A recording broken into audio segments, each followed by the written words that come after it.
For December the 1st, 2017, we talk about Cuphead. That time, Epic Games decided to sue a teen, and we ask you which game deserves a VR adaptation. Welcome to Level 221.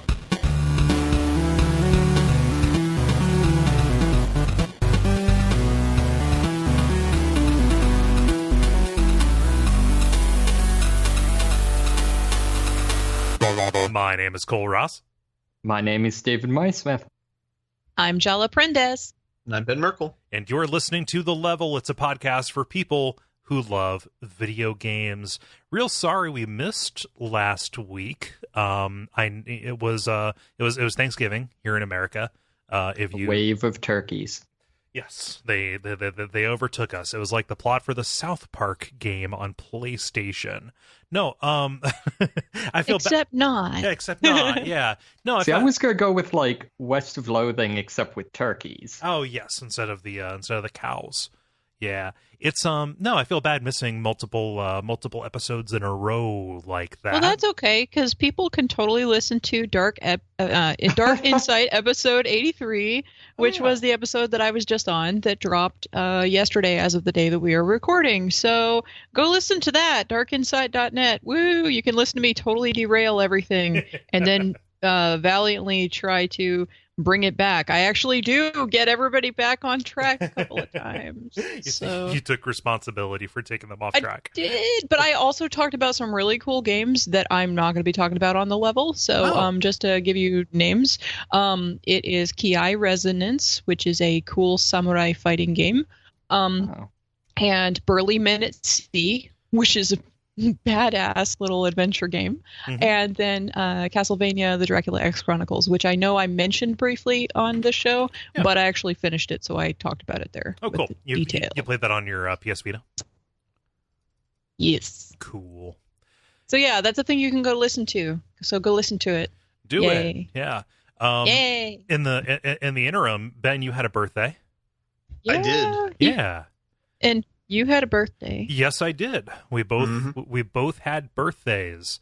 You leveled up. Yeah, turn 30. I've just resolved not to have those anymore. Yeah, you had your 9th anniversary of your 21st birthday. Yep.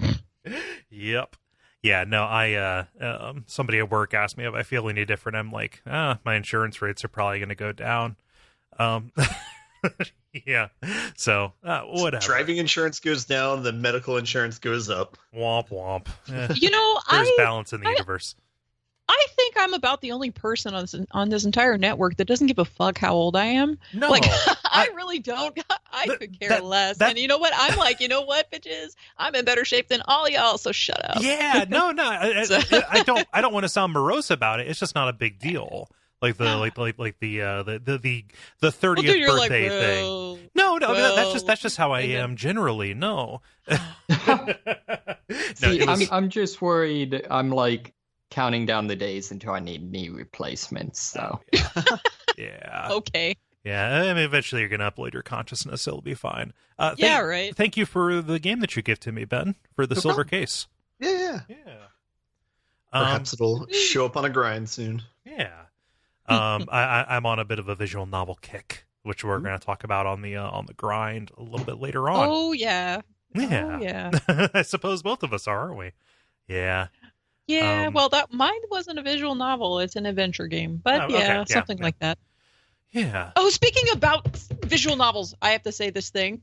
So, I talk about games on my Facebook page and everywhere else.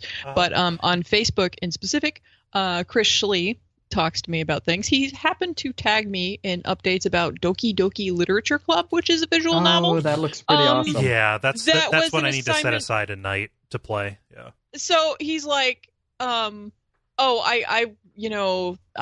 want to recommend this to you because your table flippings are so fun to listen to. And I'm like, damn it, Chris, just because you recommend a game doesn't mean I'm ever going to touch it. Hell, people have bought me games that are in my backlog and I feel bad about it, but they're there because like time, and like convenience.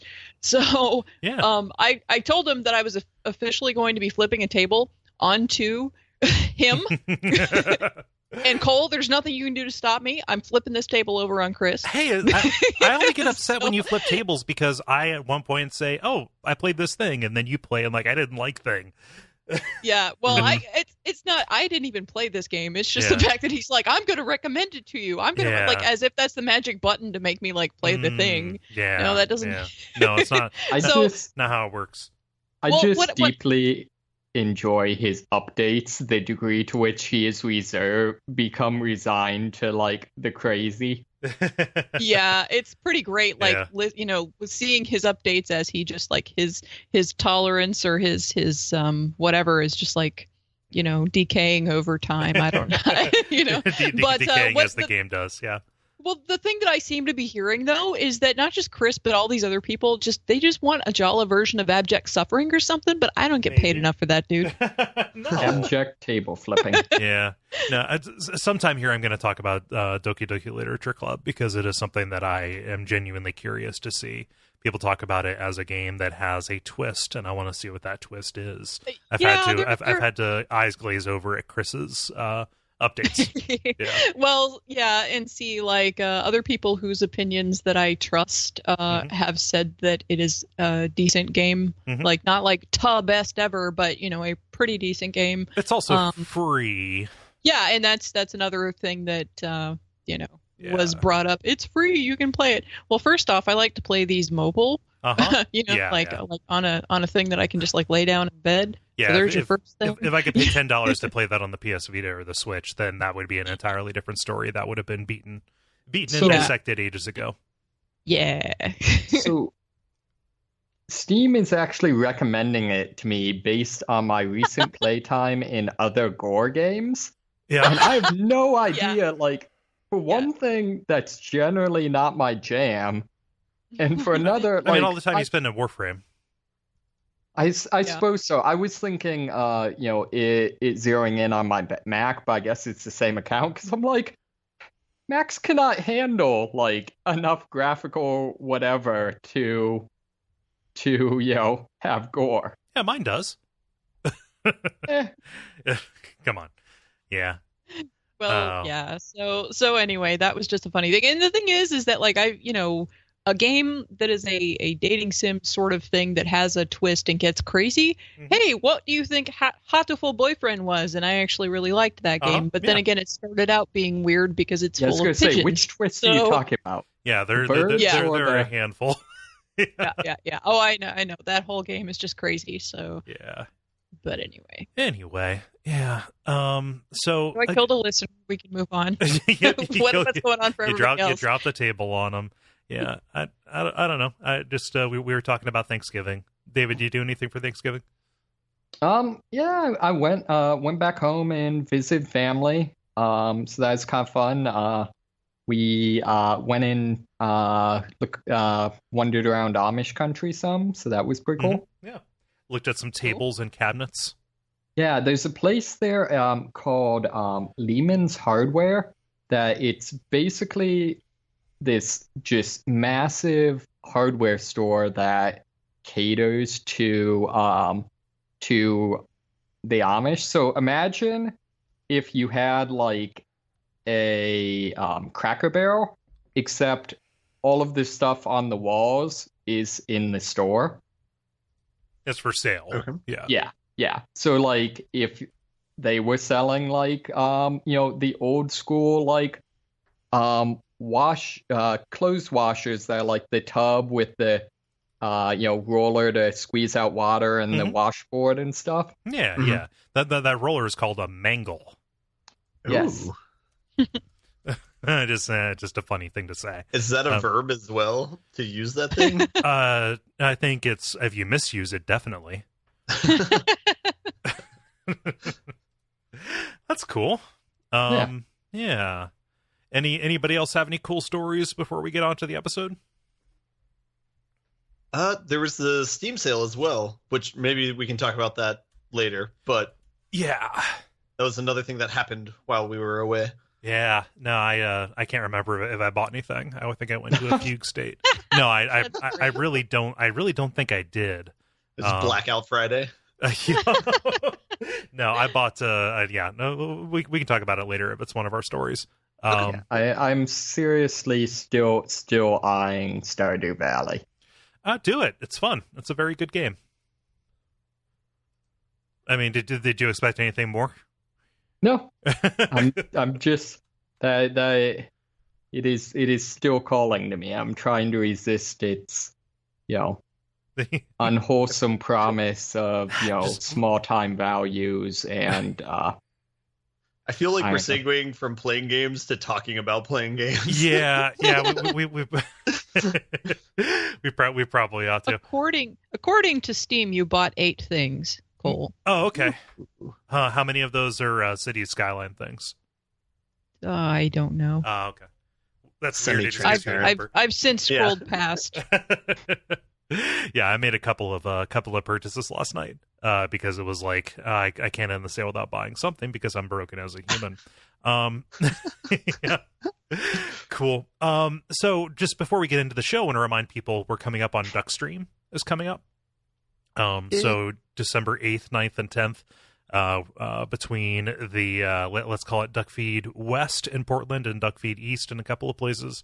Going to be streaming for 48 hours. I'm going to be playing Siren Blood Curse, which is a little, let's just say, kind of often ignored late era Konami horror game that's done in this cool kind of chapter format. And my shift goes from Saturday into Sunday. Oh, nice! It'll be a late night stream. Yeah. It'll be through the day. I will be comatose probably because I have my marathon that morning. Yeah. So unless I happen to catch some sleep between things, I don't know. We'll see. Yeah. I usually watch you stream, so Yeah. I'm sure somebody will call out highlights and stuff if anything happens. If Brian Wade decides to do that again. He knows what he did. That man. Yes, he knows. Yeah. But yeah, go to Duckfeed.tv and look for details on that. We're going to be putting up all the schedule and stuff here shortly. But otherwise, we have the regular kind of show for you, the brief, the multiplayer, and the grind. And why don't we get started with The brief, where we talk about things that are happening in the world of video games around us. Jala, what's this Fortnite story? Because I can't tell if I'm supposed to be irritated by this or not. So, Epic Games, the dev behind Fortnite, is suing 2 14-year-olds for using software to cheat and gain a competitive edge in online multiplayer.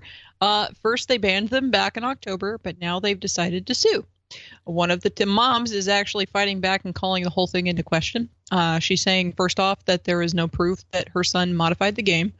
Second, that she never gave the required parental consent in the first place.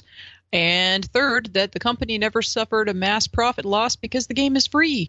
Epic says that the lawsuit came up because the defendant filed a DMCA counterclaim to a takedown notice on a YouTube video that exposed and promoted cheats and exploits for the game.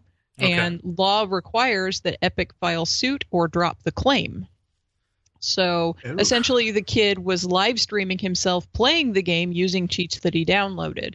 And their statement said, Epic is not okay with ongoing cheating or copyright infringement from anyone at any age. We take cheating seriously and we'll pursue all available options to make sure our games are fun, fair, and competitive for players.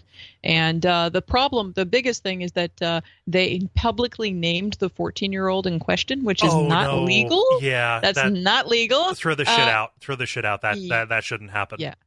And then also they are requesting financial gain that the kid made, but the mom said that he didn't make any money live streaming like most people don't. Of course he didn't. Yeah. So, yeah, but they're trying to get money out of the kid and the mom, and they publicly named the kid.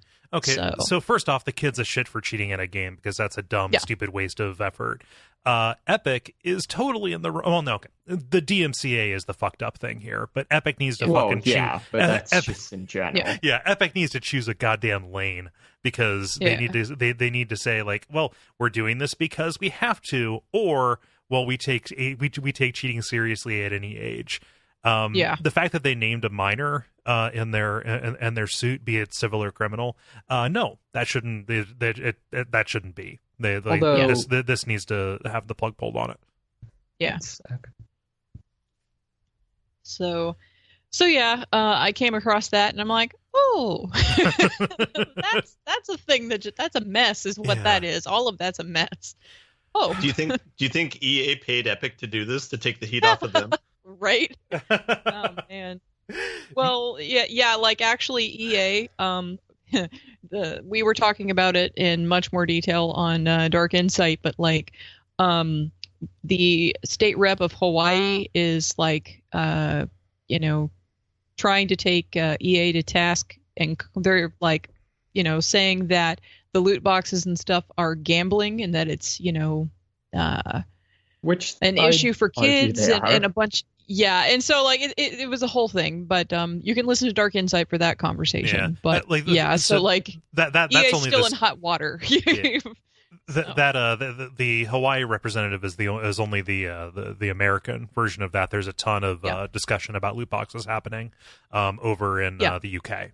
Well, especially I don't know, maybe this is just going to be obvious, but targeting them at kids is kind of a problem. It's no good. This is me doing the no good emoji kind of gesture, crossing my arms. There's a no good emoji. Yeah. It's like a woman who's like crossing her arms and a big X in front of her. It's strangely enough, it is a very good emoji. Huh. No good, very good. So is a DMCA takedown really the only mechanism that they have? Can't they just issue a cease and desist? I have no idea, to be honest. I have no idea if they had a different route that they could have gone with that, or if it's just like that is the one channel that they had, and they're just fighting it. I don't know. Also, but a cease and desist won't help with the video that's already out there, right? I mean, the cease and desist, I believe, and I could be talking out of my ass, so who knows? I believe that it might apply to say like, hey, take this thing down as well. Whenever there's a claim, I think, on a video on YouTube, it automatically takes it off of like YouTube. Right. Yeah, that's one of the big problems with the DMCA. Yeah. Things is people will abuse that very fact. Yeah. So when I say that they need to pick a lane, also when they say like that statement, like, people infringing our copyright and also cheating and stuff, like, so are you also suing because somebody streamed your game? Because guess what? Yeah. As a as a multiplayer shooter with crafting, like, streaming is your only thing. Like, you have to have streaming. Why would you discourage that? Yeah. And really, like, their response is all over the place, and the mom's, points about, well, this and this and this and this, like, she's got multiple points, solid points there, and maybe, Epic might have solid points, except that they're just kind of throwing a bunch of different things out there. Right.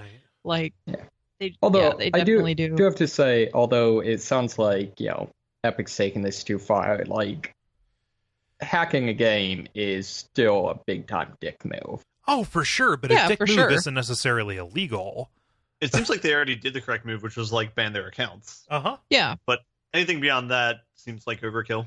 Yeah. Well, although if they, if it is the situation that, they were legally obligated or whatever, I mean, that's right.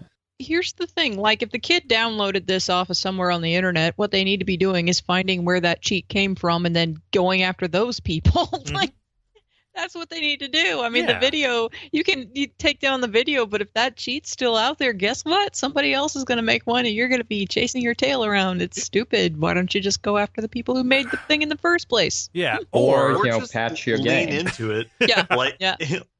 Like, I remember in Halo, you could, with modded games, you could, like, make a gun that fired vehicles, and that's cool. Like, you can make that fun. Yeah. They should totally just mod their game, and they're walking straight, face first right into the Streisand effect as well. They're drawing attention. They're drawing attention to this very exploit. Like none of this is a good move, even if it is triggered by this compulsory DMCA thing. Yeah. And let us not remember that the game is kind of shit anyway. Well, you've played so much of it. Yep. Okay, cool. No judgment. So all you have to do there is say, so I should know. Sometimes Yep. you hate the game. It's a thing. Yeah. It could be so good though Yep. if they weren't idiots. Yeah. Well, I mean, it seems like that idiocy is extending into other stuff. Yeah. Ugh. Well, don't worry. Very soon, the government will make sure that none of us will be able to stream. Oh, yeah. I forgot I about like that. that. Unless you pay the extra. How can you forget? Anyway, so any other like thoughts about this story? Like, this is categorically dumb. Yeah, it's just dumb. Yeah. Kind of brings up some good points though, where it's like there's friction between game developers and streaming because it's kind of a revenue stream that they're not a part of exactly yet. So Yeah. Yeah. Like the effects are secondary, or the positive effects are secondary for the developers. Yeah. Mm-hmm. I do kind of want to know how Fortnite keeps getting back in the freaking news. I mean, probably because they keep fucking stuff up. I guess. That's one way to do it. Yeah. Anyway, Ben, speaking of online shooter kind of things, ports. yeah. I got stories about ports. got ports on ports. Good. Yeah, so the first port story is they're porting PUBG to mobile, and the reason why this is a somewhat big deal is this will be how they launch it in China, which will be a huge market for them. That's about it. I don't know. This I don't is know. PlayerUnknown's Battlegrounds, in case people don't know what PUBG is. Yeah. Sorry. Yeah, I don't know how the controls are going to work for it, like in terms of like shooting and turning around and stuff. So that'll be interesting. I mean, this is kind of akin to the same conversation about how the Witness will work on an iPad. I have no idea. So, yeah. Did we do the story where I think it was last week? It came out that they've stated that for the Chinese release, they're going to modify the game in order to align with socialist values. Yeah, that was mentioned in the article as well. It says Tencent said it would ensure that PUBG reflects socialist core values, Chinese traditional culture, and moral rules.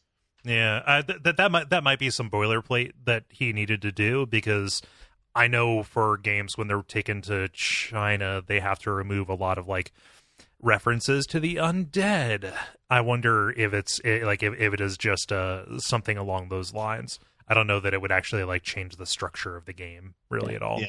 To be fair, like the game already pretty explicitly doesn't make sense from like any sort of story standpoint. Yeah, well, and also I don't think that PUBG necessarily reflects an ethos either. So it's hard for me to say like we're taking the profound statements that PlayerUnknown's Battlegrounds is making now for the West, and making it equally as profound in this other direction for a different market. I don't know. Like, how can you fit 100 people in that plane? Yeah, exactly. It doesn't make any sense, and no matter where it is, no matter what version. And why do they have to jump out of the plane to fight one another? Why can't they just fight one another on the plane? Yeah, some questions. So I wonder if the if the mobile port is mostly a man. I really wish I knew anything about China.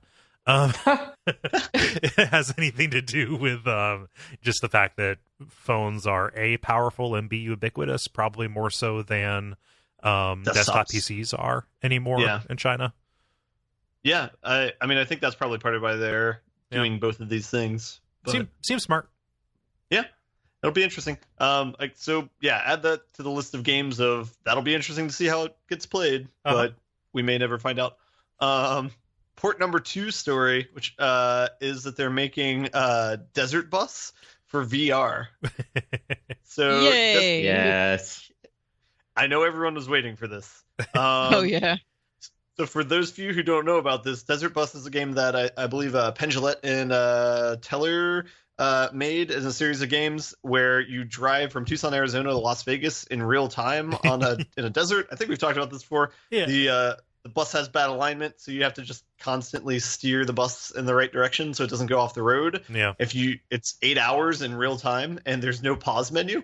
If you mess up, then you get towed back in real time. So game to deliberately hurt you or troll you. How is that not end up on abject suffering? I mean, just because it's one of those things that's been covered a lot. Like, people do this as a marathon for charity. Like, Desert Bus Yes. for Hope is a thing. Ben, you're making it sound like nothing happens in this game. Several hours in, a bug hits the windshield.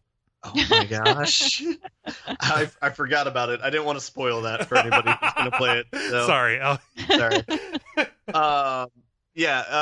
Some features that they added for the VR is you can move a hand and you can interact with the air freshener of the car. Oh boy. You can honk the horn now with the car. They also have updated it so it supports multiplayer now. So a person with VR can sit in the passenger seat and they can wave at you. You can throw pieces of paper at you. So yeah, this is really a technical overhaul. I don't think they might be gilding the lily a bit much. I think that they're betraying the essential purity of Desert Bus. And then one thing I didn't know is that Gearbox was one of the developers for this game way back in the day. Burr? It was developed by Dinosaur Games and published by Gearbox Software. Sorry, so this is the current version, the VR version of it. We'll do that. So okay, so Never mind. the current version. No, yes. yeah, no, that didn't make any sense because the original version was Imagineering. Like, that was the people who did like the Home Alone games and stuff. Gotcha. Yeah, that was for the Sega CD, but it was unreleased, so it was kind of infamous for a while, and then it got leaked onto the internet when emulation hit the point where they could. Wait, which did Desert Bus? The game that Desert Bus was a part of, Penn and Teller's Smoke and Mirrors, which is a video game full of like broken bad video games that you trick your friends into playing. If you trick someone into playing and completing Desert Bus, good on you. Like that. You have the most patient and most tolerant friend. Yeah. You're almost there. This is neat. Mm-hmm. Yeah. Cool. I've got a story, and this is more of a warning to people than anything else, because the online services for Demon's Souls are on death watch. So Sony has announced that as of February 28th, 2018, in Japan, they're basically pulling the plug on the servers that run the game's kind of online side. So things related to kind of the group world tendency and any kind of online play. Notably, there's a boss in Demon's Souls that summons somebody in to fight you. Mm-hmm. All of that stuff is going to go away, and it will be a single player only game. And also you're going to lose the rankings and stuff like that. You're going to lose the little soapstone messages and things. So, oh wait, and there's an update since I dropped this into the story. It was thought that Atlas, who handles the servers in the West, were going to keep it going. Like, nobody really knew what was going to go on. Turns out Atlas is taking down the servers for the worldwide distribution on February 28th as well. So Demon's Souls is going away. It's not going away. That particular side of it is going away early on next year. I wonder if this is something that they'll be able to do any sort of fan servers for or anything. I don't know. The fact that it's solely on a PlayStation 3 actually makes me far less hopeful for that. Is there no emulation for PlayStation? They're working on it, but everything that I've seen is very low frame rate. Like, they're able to get like frames out of the like Resident Evil 4 port for it. Yeah. So how old is this game now? Is it about 10 years? Just about. Yeah, it came out in 2009. Okay. Yeah. So it wasn't going to stay up forever, and that's the that's the problem. With that's like how Sony rolls. Is they support something for 10 years and then they're done with it. Right. They meant it when they said it would be a 10-year console cycle. Yeah. So I figured, given how much it comes up in our multiplayer for some reason, weird, people who like Souls would want to know about this if they didn't already. So maybe get that last playthrough in with all those. Yeah, I was going to say, the question is, can I beat it in that time? I mean, it's a short game. It's shorter than Dark Souls. Really? Yeah. Yeah, Dark Souls is like a 60-hour game. Demon Souls is like a 35, 40-hour game. It's like Bloodborne length. Yeah. So, I don't know. I don't have a lot more to say about that besides, well, nope, I've already done my playthrough recently for the show. So, I think I might be done. As we go on.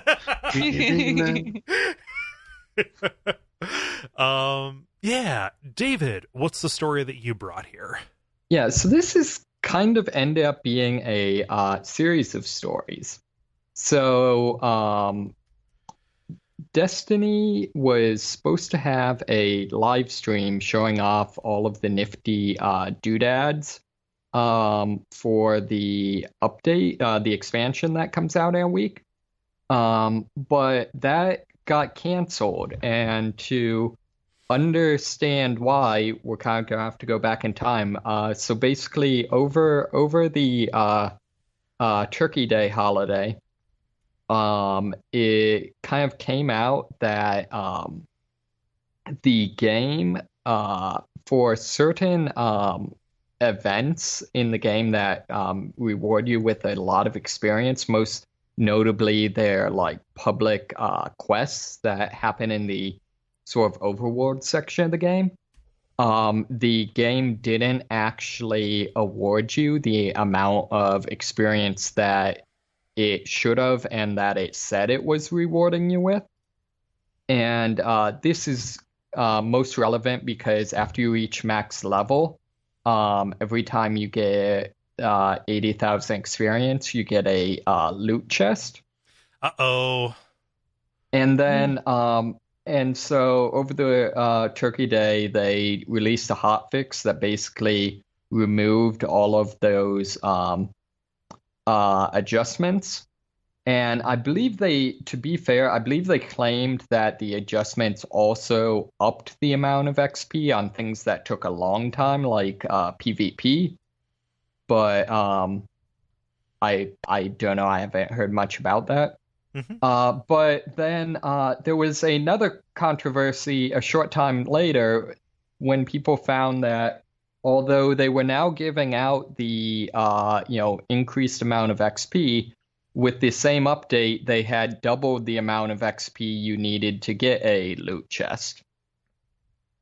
So yeah, this whole thing is kind of a problem.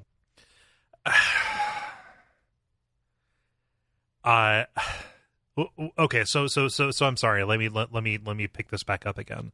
They doubled the amount they doubled the amount of experience that it took to get a loot chest, but they also didn't give you the double XP, so people only got a quarter of the progress that they thought they were going to get. Well, no, what it was is originally you were getting a reduced amount of XP. Mm-hmm. But it took 80,000 XP to get a loot chest.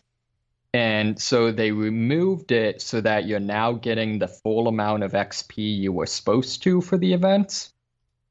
Because I guess I should say previously it would give you like if you completed events in rapid succession, which was a pretty common way to play. Mm-hmm. It would give you the full amount for the first one and then start giving you less and less, even though the UI said you were still getting the same amount. Weird. Yeah. And so they got rid of that, but they increased it so that now you needed 160,000 experience to get a loot chest.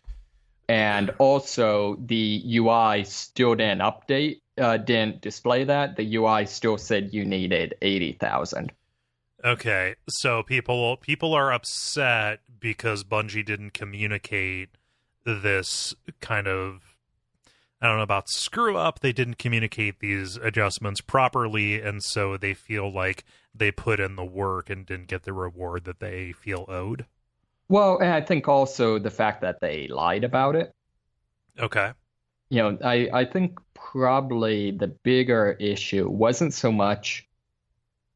I mean, it's problematic that these sorts of systems are in place because microtransactions are a problem, but it wouldn't have been that big of an issue if they had been upfront Okay, so microtransactions are in play here because you can just pay to get one of these boxes. Yes. And so people like because of this, there's a dollar value that is attached to the work that people did, and also a misrepresentation of the price tag that people would have had to get. Okay.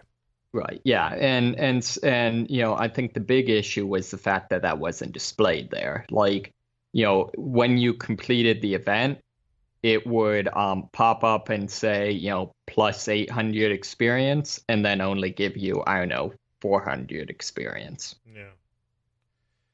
And similarly, it's after they doubled it, it still said 80,000 to next level. So, it appears that they were artificially, making it appear, or feel onerous to get these loot boxes. Right. Okay. And so this has led a lot of people to being angry. What's this event that they canceled? Yeah. So basically, there's a DLC coming up. And they were supposed to do a stream where they would be showing off like the gear from it and new features and just kind of a preview. Just like regular promotional kind of stuff. Yeah, exactly. And it was suddenly canceled. I believe it was canceled today, and the stream was supposed to be tomorrow. And they basically said that instead there's going to be a blog post. I forget the exact wording, but basically addressing player concerns or something. Okay. So yeah, so that's just kind of the thing is first that they kind of screwed up, and now they're apparently concerned about it enough to kind of suddenly be swerving into damage control mode. What could they do to make this right if we're taking off the table having not screwed up in the first place? Like people are going to be angry anyway, so what can they do? Sure. I mean, I think the first issue would be to not keep having a broken leveling system. So probably, I don't know, at the very least, make this system be transparent. Okay. I would say, probably also, the community as a whole has a lot of concerns with a lot of like kind of pseudo progression, pseudo quality of life issues with the game. Ranging from the fact that the end game is extremely random to the end game is basically non-existent if you're not in a clan. Okay, so I mean, like all this falls under the kind of purview of the way they can fix this is by having not made their game bad. Well, no, I'd say the way they can fix it is by committing to fixing the problems that people have. But I mean, that doesn't actually address much of anything, because every problem they fix is going to create 5 others for people who like things the way they were. I don't think so. I mean, I think very few of these problems are actually things that I think they're pretty much all things that are explicitly not in the player's best interest. Okay. Yeah. So, I mean, yeah, I don't know. I don't play the game. I don't really participate in a community like this, so it's hard for me to get up an awful lot to say, aside from, man, this is kind of dumb. I'm happy I don't play this and put myself into a position where I could feel burned by this potentially. See, I would say, yeah, I mean, I would say I think kind of there's two issues here. One is, they're doing a really bad job of, addressing player concerns and, maintaining community, that sort of thing. And I'd say the other issue is that, I think the mistakes they made are actually a pretty big deal. I mean, it's, kind of what the stuff we talked about with like EA and loot boxes and stuff like that, like, having hostile microtransactions is one thing. Overtly lying to people about hostile microtransactions is something completely different. Yeah, that's ridiculous.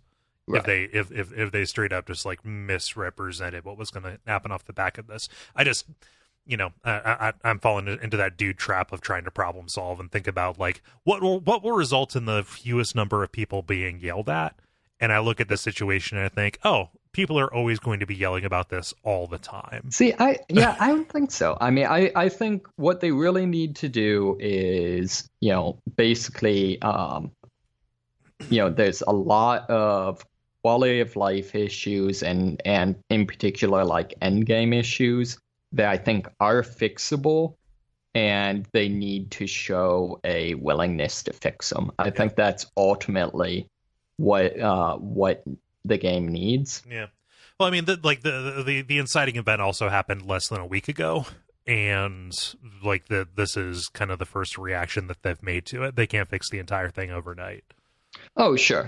Yeah, I think the issue though is I think this is to a certain degree a symptom of, players have been upset with a lot of these things from, even before the game was released. And there has kind of just been radio silence. Mm-hmm. And I think to a certain degree, this is kind of the straw that broke the camel's back. Yeah. Yeah. I don't know what's to be said or what's to do.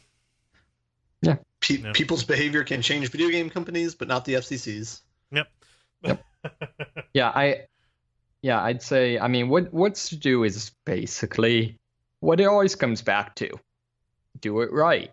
Well, I mean, do it right, or like, I mean, what a lot of these discussions kind of come down to is always have done it right. Yeah, but I feel like generally speaking, not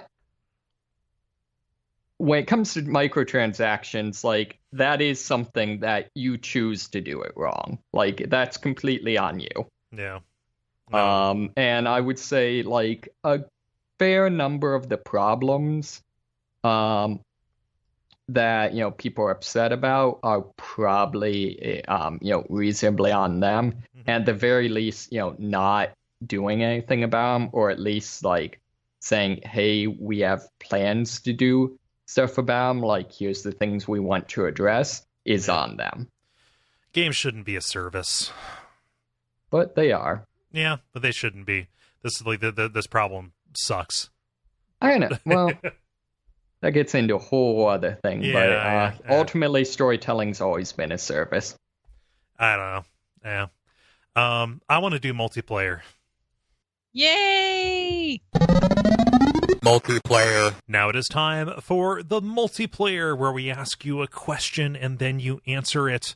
Jala, what is the question that you asked the nice people? I asked, what game really needs a VR version and why?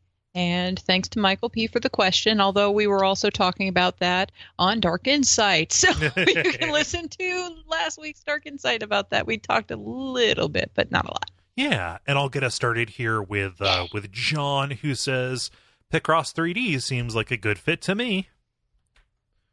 Agreed. Man, I need to fire that back up. I have never played a Picross. I don't know about it. Picross is very good. To call it a puzzle is, I mean, yeah, they're puzzles, but they're a little bit like Sudoku insofar as it doesn't take an awful lot of like thinking around corners. It's mostly like a task that you do until you just unlock it.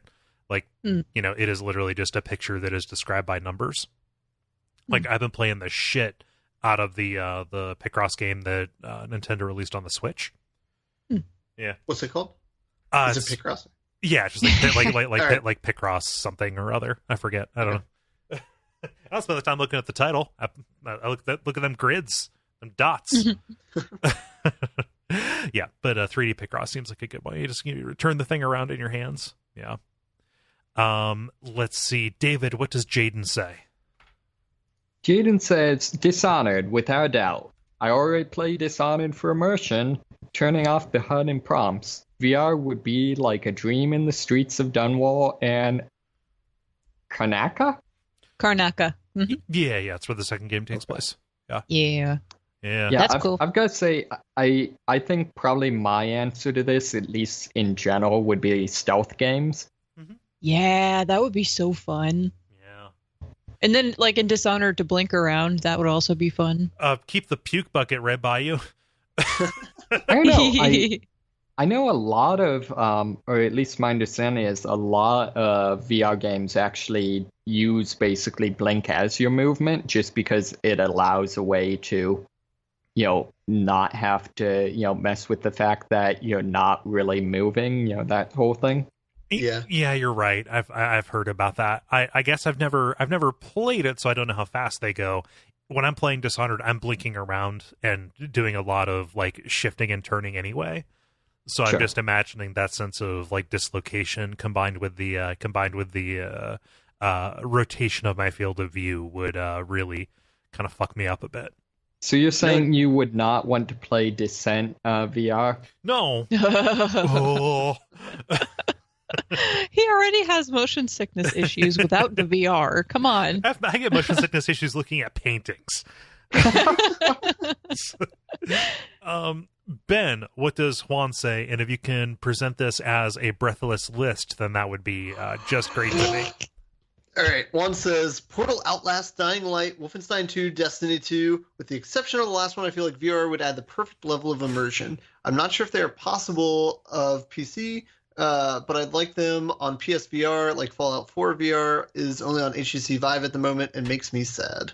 Also, whatever happened to HoloLens? I got to try it at E3 once and never heard about it again. Though technically, I guess it is AR. Yes. I'm pretty sure that's still in development at Microsoft, but they haven't announced that it's canceled. It just hasn't moved to like consumer production. My worry with HoloLens is that it will be like Surface, where the really cool version of it that we see as this, like with the Surface, it was this massive table that it's like you can play D&D on it, and it's used to show like interactive maps and stuff. Like that is a test, basically like an R&D case, and the actual version of the Surface that we got was like, here's a shitty iPad, I guess. I know people like their Surfaces. Please don't. I was going to say, yeah, I was going to say all the other iPads.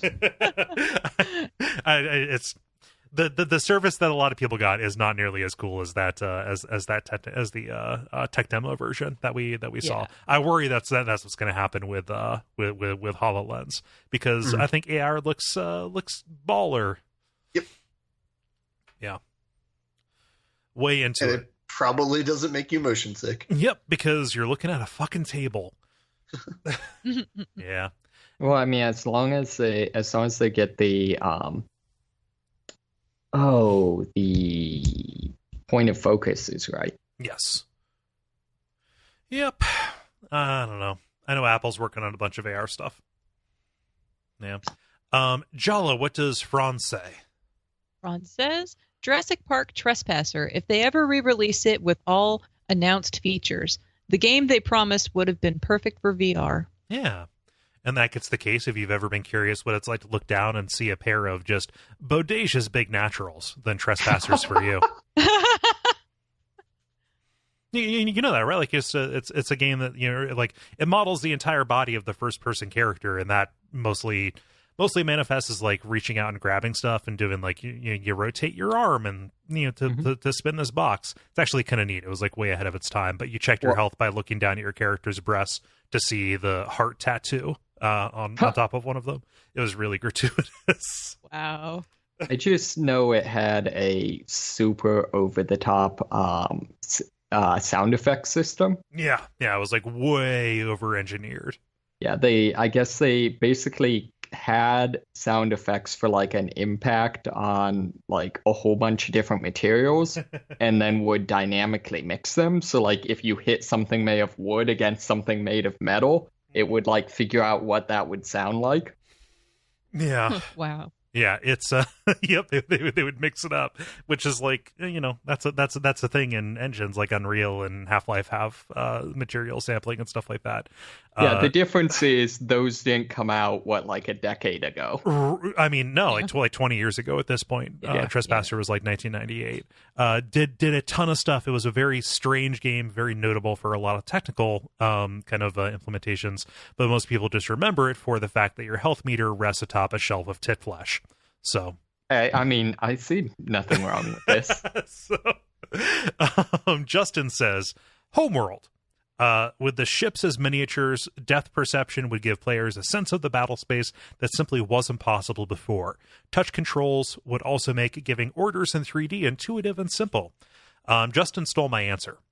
I don't really have a lot of affection, particularly for Homeworld, but I love the idea not of playing a first-person style game in VR, but looking down at a model or kind of taking this higher perspective on a broader scene.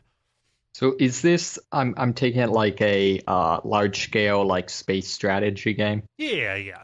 Okay, yeah, that I could see that being pretty cool. It's actually super pretty. This is the late '90s hour. It was super impressive for the time that it came out. So I just looked up the image of the Jurassic Park Trespasser heart tattoo thing. Right. Yeah, I just dropped it in the Slack. Yeah. I mean, am I wrong? No. That dinosaur's expression. I know. Hello, show art. I don't know. Today's UIs could learn a great deal from this. Oh, it's so good. Anyway, David, what does Michael say? Just imagine, hey, my health bar's up here. No, my mana bar's up here. Yeah.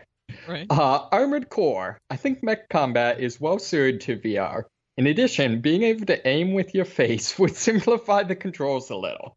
Something AC desperately needs. You know what, though? I'd sell for any Armored Core game, though. Eyes at you, FromSoft.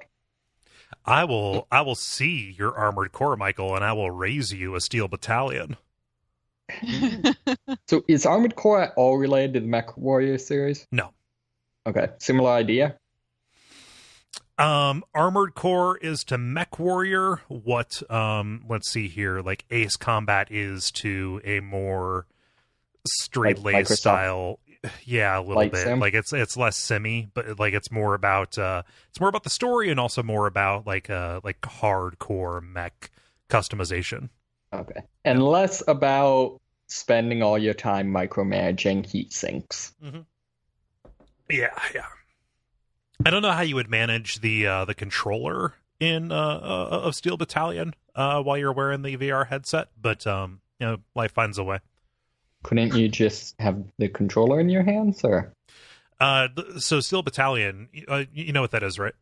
No. That was the Xbox game that you're a mech pilot, but it's shipped in this gigantic Rock Band sized box. And it has just all kinds of like control panels and joysticks and foot pedals and stuff, like down to the point where if your mech was about to be destroyed, you had to flip the plastic cover off of the ejector button to eject, or your character would die a permadeath. Like that there, sounds pretty cool. like there was a button to activate the windshield wipers on your mech. What? Yeah, stuff like that. So that's what I want to see in VR. Get on it. I could see that. Yeah. If hand tracking got good enough, I could see that working. Just have virtual buttons. I'd really love to try one of those. Try the Vive or try the try the Oculus hand tracking ones. Not hand tracking, but they're motion controllers. Sure, I slid by, so just like every year they had a room with a bunch of VR stuff set up at PRG this year, but the wait to get in was a half hour, and I didn't want to leave the booth for that long for something so frivolous. So my I was ready to set aside my fear of. I was ready to set. I just saw you tweet that out, Jala. I was ready to set aside my fear of losing my eye to ringworm, and it was still denied to me. I feel like that is a booth or whatever that is explicitly inappropriate for a retro game expo. Oh, it's extended beyond the beyond that purview, much like WAF itself. That's right. I have equated Watch Out for Fireballs with the biggest retro game show. That seems plausible. Ben, what does Greg say? Greg says, Madden, it would be amazing to step into Brady's shoes and throw passes, avoid rushers, see things from the QB perspective, celebrate throwing touchdowns, and feel what it's like to get sacked and hit about 15 times a game. Okay, maybe not the last one. Nice try, Blanca Nino. Yeah, I feel like, they could just have, your controller start randomly shaking. That's more or less what it's like to get sacked and hit it 15 times a game. Yeah, this is a good idea. I would very much like that. But I'm boring, so I would say like take that, but also make it a golf game. Tiger Woods, where it doesn't have a ball cam anymore. You just hit the golf ball and see it sail off into the distance. Yeah, then you have to go find it. Yeah. You sit in a cart and drive around for a while. Yeah. I feel like, there's been a couple of open world golf games, right? Yeah. That should be Penn and Teller's next game. Battles? Do you have like battles and stuff on the way to find your golf ball? We're describing the Aqua Teen Hunger Force golf game for the PS2. Oh, okay. Yeah. Jala, what does David say? David says, Metroid Prime. The game is already in the right POV and having things like the scans pop up as a transparent UI element instead of a menu screen could make that slightly less of a disruptive gameplay element. Yeah. But you're still reading that boring ass scan text. Shots fired. It's been 4 years, but I'm still angry. And so are you now. Yeah, no, Metro Prime would be a good one. It would be very fun to wander around those worlds doing that. Agreed. Roop says, Assassin's Creed games. I can't handle VR so well, but the views you could experience in these games would actually be breathtaking. Leaping into a haystack would also be breathtaking. Would take your breath away. Yeah. I was thinking more, though, like, wouldn't that mean I'd spend half the game staring at a wall from, like, a foot away? As I That's climb? more about, like, crowd stealth. As you climb up, yeah. Oh, yeah. You're actually right. Sorry. Shit. I was thinking about, like, peeking around the corners and stuff. No. I could see the crowd stealth, actually. Or going off of that, actually, like, a Hitman game could be pretty awesome. Oh, yeah. But yeah, I could see like any crowd stealth game I could see being really good. Or like the Assassin's Creed multiplayer would be really awesome. Into it. Yeah.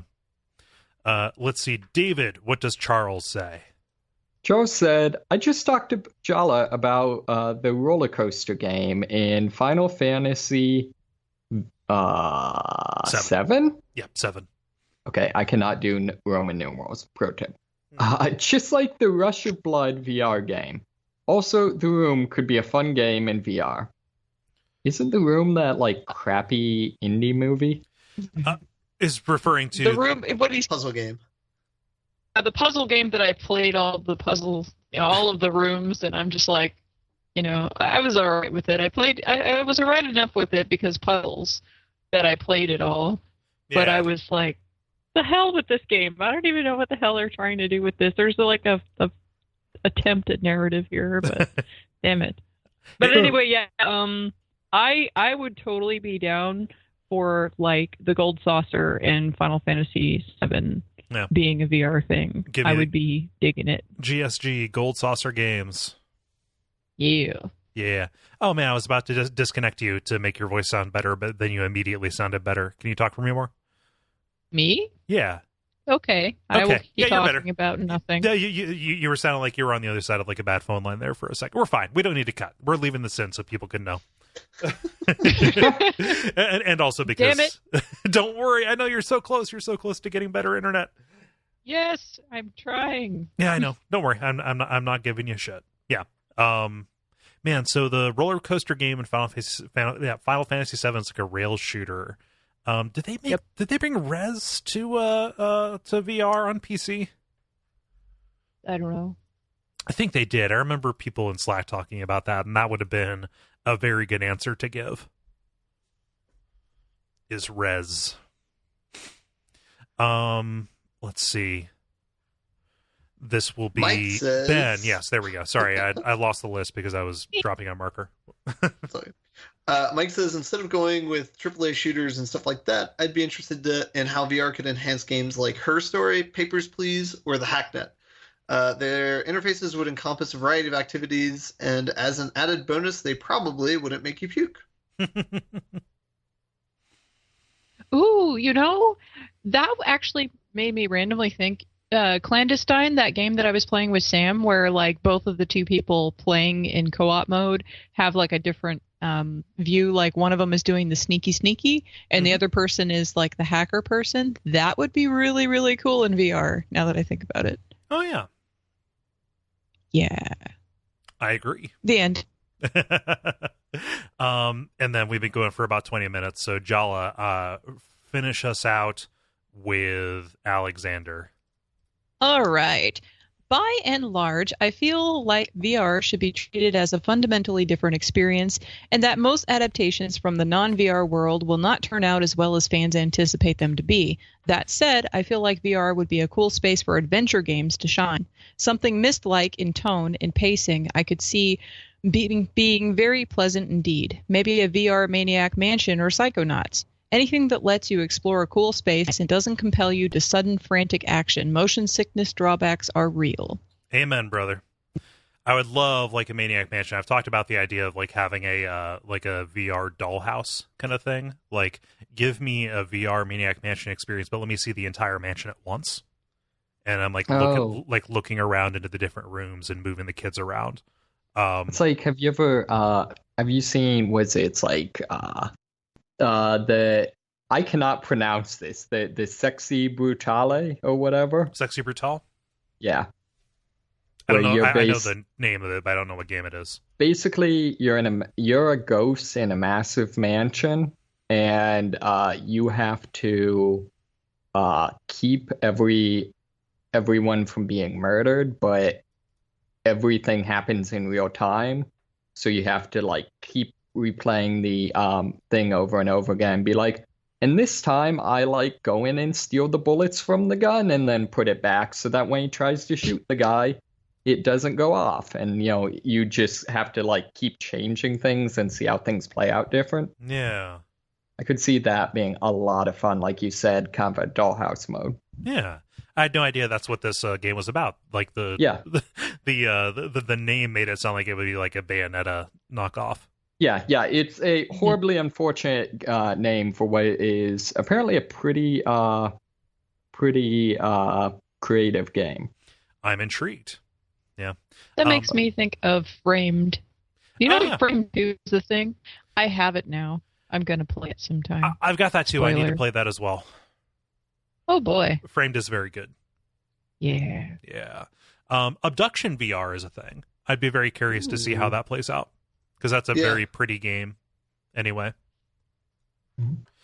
Yeah, I think like every genre possible, an adaptation of Warframe would be epic. I mean, is that yours? Do you want to make that your answer? I think so. Okay. I think just in general, I will make my answer going forward in multiplayer be Warframe. It's always Warframe. Favorite Christmas memories? Warframe. Wait, you weren't. No playing one said that. Dark Souls. Oh yeah, true. I think. Yeah. Yeah. No, I imagine, Jala, you scanned ahead at the people we weren't able to read. Yeah. I do know. We got Perfect Dark. That was close. Oh yeah. Yeah. Yeah. My answer, I mean, Justin took mine, Homeworld or something like that. Like Dungeon Keeper would be amazing. And I'm not just saying that because we're playing that for WoW. Like, actually, again, having the dollhouse or model or miniature tabletop style thing where you're looking down at the strategy. Basically, I want any kind of VR experience that is not first person. Mm-hmm. Yeah. Ben, how about you? All right, so I got 4. 2 not feasible ones, but what I really would like is The Witness and Shadow of the Colossus. I think would be awesome if you could somehow do that. The ones that I think are feasible and would be good are Surgeon Simulator and Rock Band. I think would be really good. I think Harmonix is doing some kind of Rock Band thing in VR. Good. Yeah. Yeah. Yeah, I'm not sure how it works though. So. Yeah.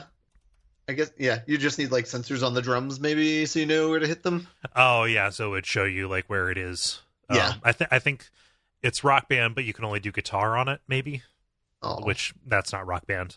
Come on, you need the drums for Rock Band. Mm-hmm. Jala, how about you? Well, I said it earlier, but a stealth-like thing would be super awesome, or a gold saucer-like would be awesome. But I would say I'm voting for a dungeon crawler, like Eye of the Beholder or something, because I think that would make the whole experience just that much creepier.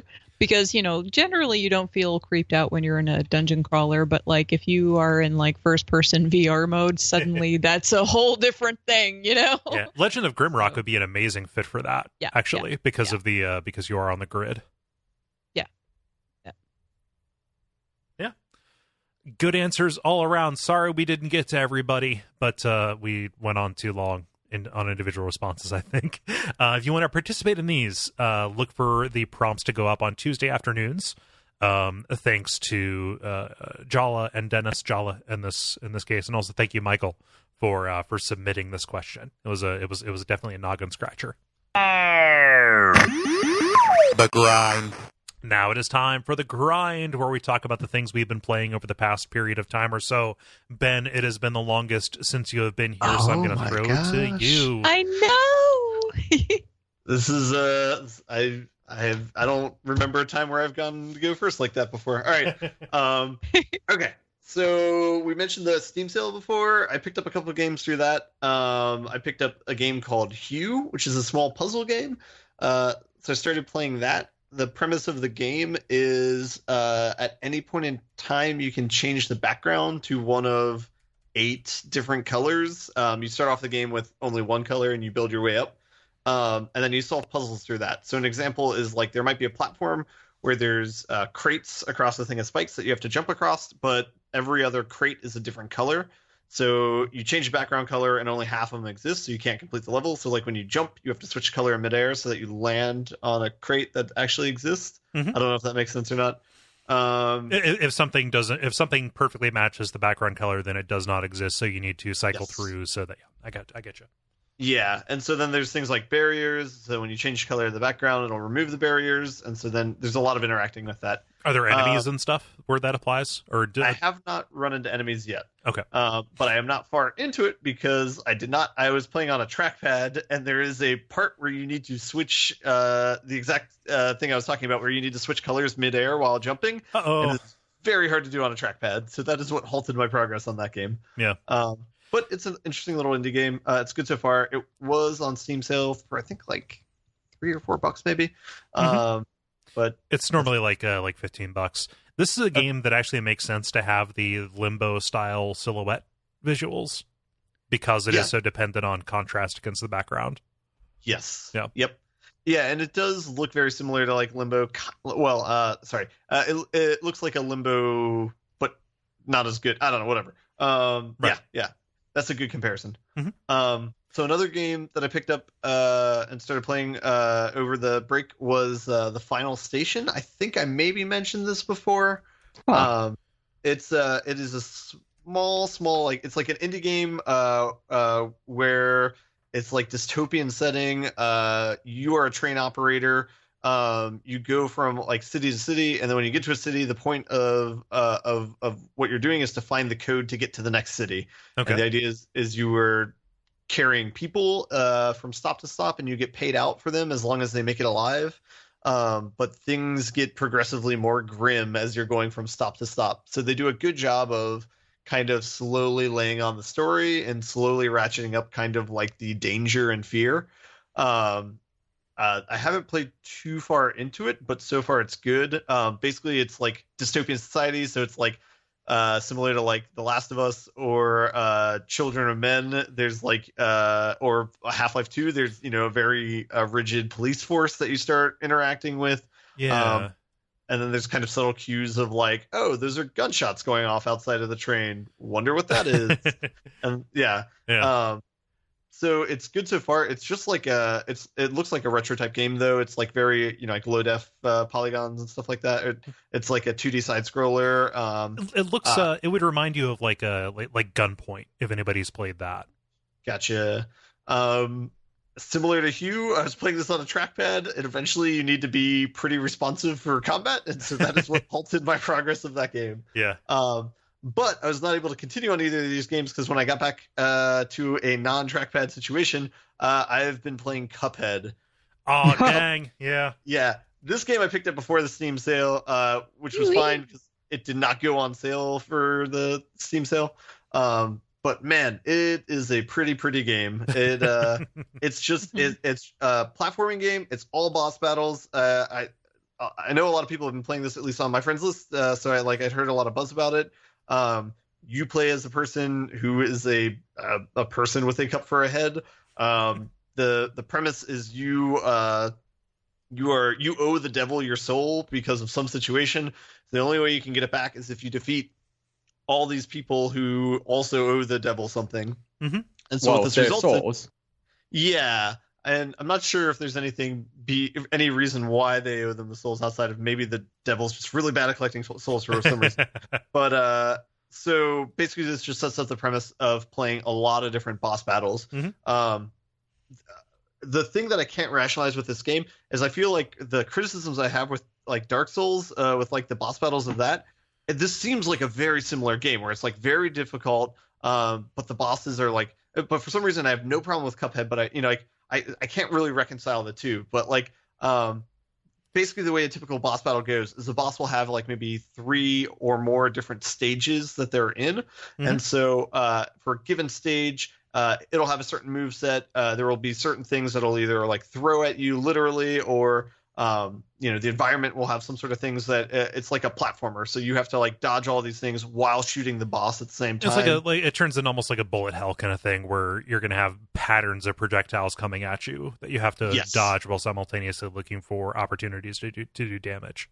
Yes, and you are just like continually shooting the boss and just loading it full of bullets. The thing that kind of makes it more interesting gameplay than just that is that as you're shooting the boss, you're building up the progress. They have this meter where it's I think 5 different cards. There's like a gambling theme to the game. As soon as you fill up the meter of a single card, you can press B to do like a power-up shot at the boss, which will do more damage. And if you wait until all 5 are filled up, then you can press B and then you do like a super move and it wipes out all the cards and you do that. So there's kind of like a little bit of planning where it's like, okay, if the boss goes through these 3 stages, this one's the hardest. So if I do, like a semi-powered up move here, then I can get through quicker to the easier part and then do that.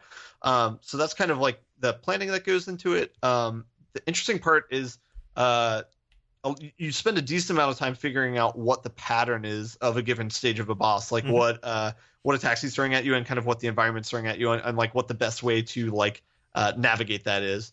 And so what's interesting, one of the emerging gameplays of it is, so you'll kind of memorize like the first like third of a stage, and then finally you beat it. And the way that it kind of get rewarded is then the boss will then do something completely different. They'll like change into a different form, or they'll like a new like move will come up, and like all of this is done like beautifully. Like the art style is just really pretty. Yeah. So it's just. It's specifically cribbing a large amount of its style from like 1930s animation. Yeah, thinking of like old school Disney, or maybe like old school like war poster, propaganda posters almost. Or it is very nice looking. So basically, getting to the next stage of a boss is very much like a treat, because like it completely changes the dynamics of how you're fighting, and then you like learn that section and you keep playing it over and over. So it's kind of weird because it's kind of like a more grindy game than I'm used to playing, where like you will play a single level for like 20 minutes consecutively over and over and over again until you kind of like memorize it. The thing that's kind of a little bit sad is, okay, so I beat something and I go on and fight some other bosses. If I go back to the original boss that I beat, I have to go through that process again where I have to like get good at that specific levels, like platforming, and then like rememorize everything and then do it from there. But I don't know. It's a super pretty game. If you don't like hard games, don't let that necessarily turn you off. They have like an easier mode for the bosses, like a lighter mode. I haven't switched to it yet. There's like 3 worlds in the game, and I'm on the 3rd one, and I kind of at a barrier. I mean, I'll keep trying, but it seems to ratchet up the difficulty when you get to the 3rd island. Yeah. So that is an option. If I want to see out the game and I can't get past the bosses, I might go down to a lower difficulty, but we'll see. Yeah. Cuphead is a really kind of frustrating situation because almost immediately after its release, the conversation about the game kind of became about the conversation about the conversation about the game. Like, why are people playing it? Or or like, why are people angry about it? Like, are people angry about it? There was a tremendous amount of backlash. Yeah, but the difficulty specifically, gotcha. And it's, I mean, you're on the money when you cite Dark Souls as a comparison point, because that is another game that, you know, in its time brought up a lot of like, are difficult games exclusionary? I'm using that just purely in the terms that just match whatever's here. Like, it like doesn't make sense for a game to be so hard that it actively dissuades people from seeing more of it, you know. And that's not a discussion I think that we're all going to fall on a pretty similar kind of version of that. It seemed to be that people were just kind of like, oh, this wasn't what I expected it to be, and therefore I cannot at all talk about what it is on its terms. That could be a failure of marketing, like, because I know when I saw this, like when they were initially advertising it, I thought, cool, this is going to be another, like, you know, retro style platformer where I'm doing a bunch of stuff. And when I found out that it was a Gunstar Hero style boss hell kind of game, it's like, yeah, fuck yeah, cool. But it never quite cleared that in the consciousness. So people are like, yeah, I'm going to play this regular style platform, and they got something that was just way not what they expected. Sure. I think there's also a little bit, you know, my understanding from people is that the last couple bosses just get sort of unreasonably difficult, and I think there's maybe some pushback that at some point it sort of you know, crosses the line from being, you know, a challenging, intelligent game to just being hard for being hard's sake. Yeah, it becomes hateful. Yeah, I could see it going that direction. I've only done one boss of the final stage, so I haven't gone that deep. But I think maybe that kind of hits on the point that the difference between this and Dark Souls that I see is, like, with Dark Souls, and I have a limited experience, and I know that this isn't speaking objectively about the game. I'm just citing like my personal experience with it. I got to the second boss on the bridge, had a difficult time with it, and when I went to like look up like guides for like how to better take it, like the advice that I got was like, oh, you should wait by the ladder. You know, like if you wait and he jumps down here, you can kind of cheese him and attack him here, and like just do this over and over again until he's dead. And like that felt like very cheap, you know, and kind of like not in the spirit of probably what they were designing. I don't know if that could have just been a bad experience on my end, and that could be like not how people are playing the game actually. Cuphead, like the way that you beat it is it's like you have to, and granted you're just memorizing patterns, and you're not really learning these giant skills that'll carry over to other things. But it's basically you're getting really good at recognizing and reacting to the patterns that they have in the level, and it feels like you earn the victories every time you win. Yeah. Yeah. I mean, and that sounds like what the designers were explicitly going for with it. So it sounds like it was a success for you. Yeah. That said, a few of the bosses I've seen on World 3, I could totally see that argument of them being hard for hard's sake. I haven't beaten them yet though, so I don't know. I know one of the bosses is specifically like up high, and you only shoot horizontally. If you stand stationary, you can shoot at angles. So that seems like a very hard curveball. So based on the description that you've given and also the videos that I'm watching right now, I don't think standing stationary is a thing you do very much. That's a good that's you don't want to do that. I also know there's at least one boss that is itself more or less a boss rush. Okay. And so you have to basically beat like a bunch of mini bosses in order before you can even fight the boss. Okay. So I'm curious how far into the game that one is. If that's like at the end. That is literally the next to the last one. Okay. All right. Gotcha. Yeah. So I don't know. It could be in a week or two. I'll be talking about this game as like the easy difficulty and then talking about how that is. But I right now, I don't mind the difficulty of the game. It's good. It's good that they introduce the easy difficulty and that it's not just like, oh, we change the numbers around so that you take more hits to die and the enemies take fewer. That they actually like redesign the fights. Yeah, and so that was one thing I didn't mention too. Is so you have like 3 life essentially, and so if the boss hits you 3 times, you die, and so that's kind of an interesting mechanic too. So when you get through a certain stage, like you can kind of measure your progress that way. So it's like if you pass the first third and you haven't taken a single hit, then you know you're in a good position. If you're at 1 life, you might think about just even restarting at that point because you probably won't make it through. But I don't know. Yeah. Yep. I'm waiting for it to go on sale because like I'm a fan of a pretty thing. Yeah. You know, like I want to see this game in motion under my control, you know. Yeah, I had heard it had a good art style as like a sales pitch for the game, and it really didn't land until I watched like the opening like cutscene of the game, and I was just like, oh wow, you know, it definitely has its own beauty. So, Nice. Yeah. All right, and then I think the one last thing that I'll talk a little bit about is I did not buy this on the Steam sale, but some of my friends bought this, so I started playing it. I got back into Friday the 13th. Oh dang! Yay! Yeah. So some of my friends back in Vegas got this game when it was on sale. It was half off during the Thanksgiving sale. And so they started playing it, so I started playing it with them. And so it's been fun. One thing that's changed from when I played it before is we just all talk on like a Discord channel. We don't talk through the game chat anymore, you know, which I don't know. It's in one sense more convenient, but on the other hand, it kind of undermines the spirit of the game where you thematically pick up a walkie-talkie and then you can talk to people is what the normal game is.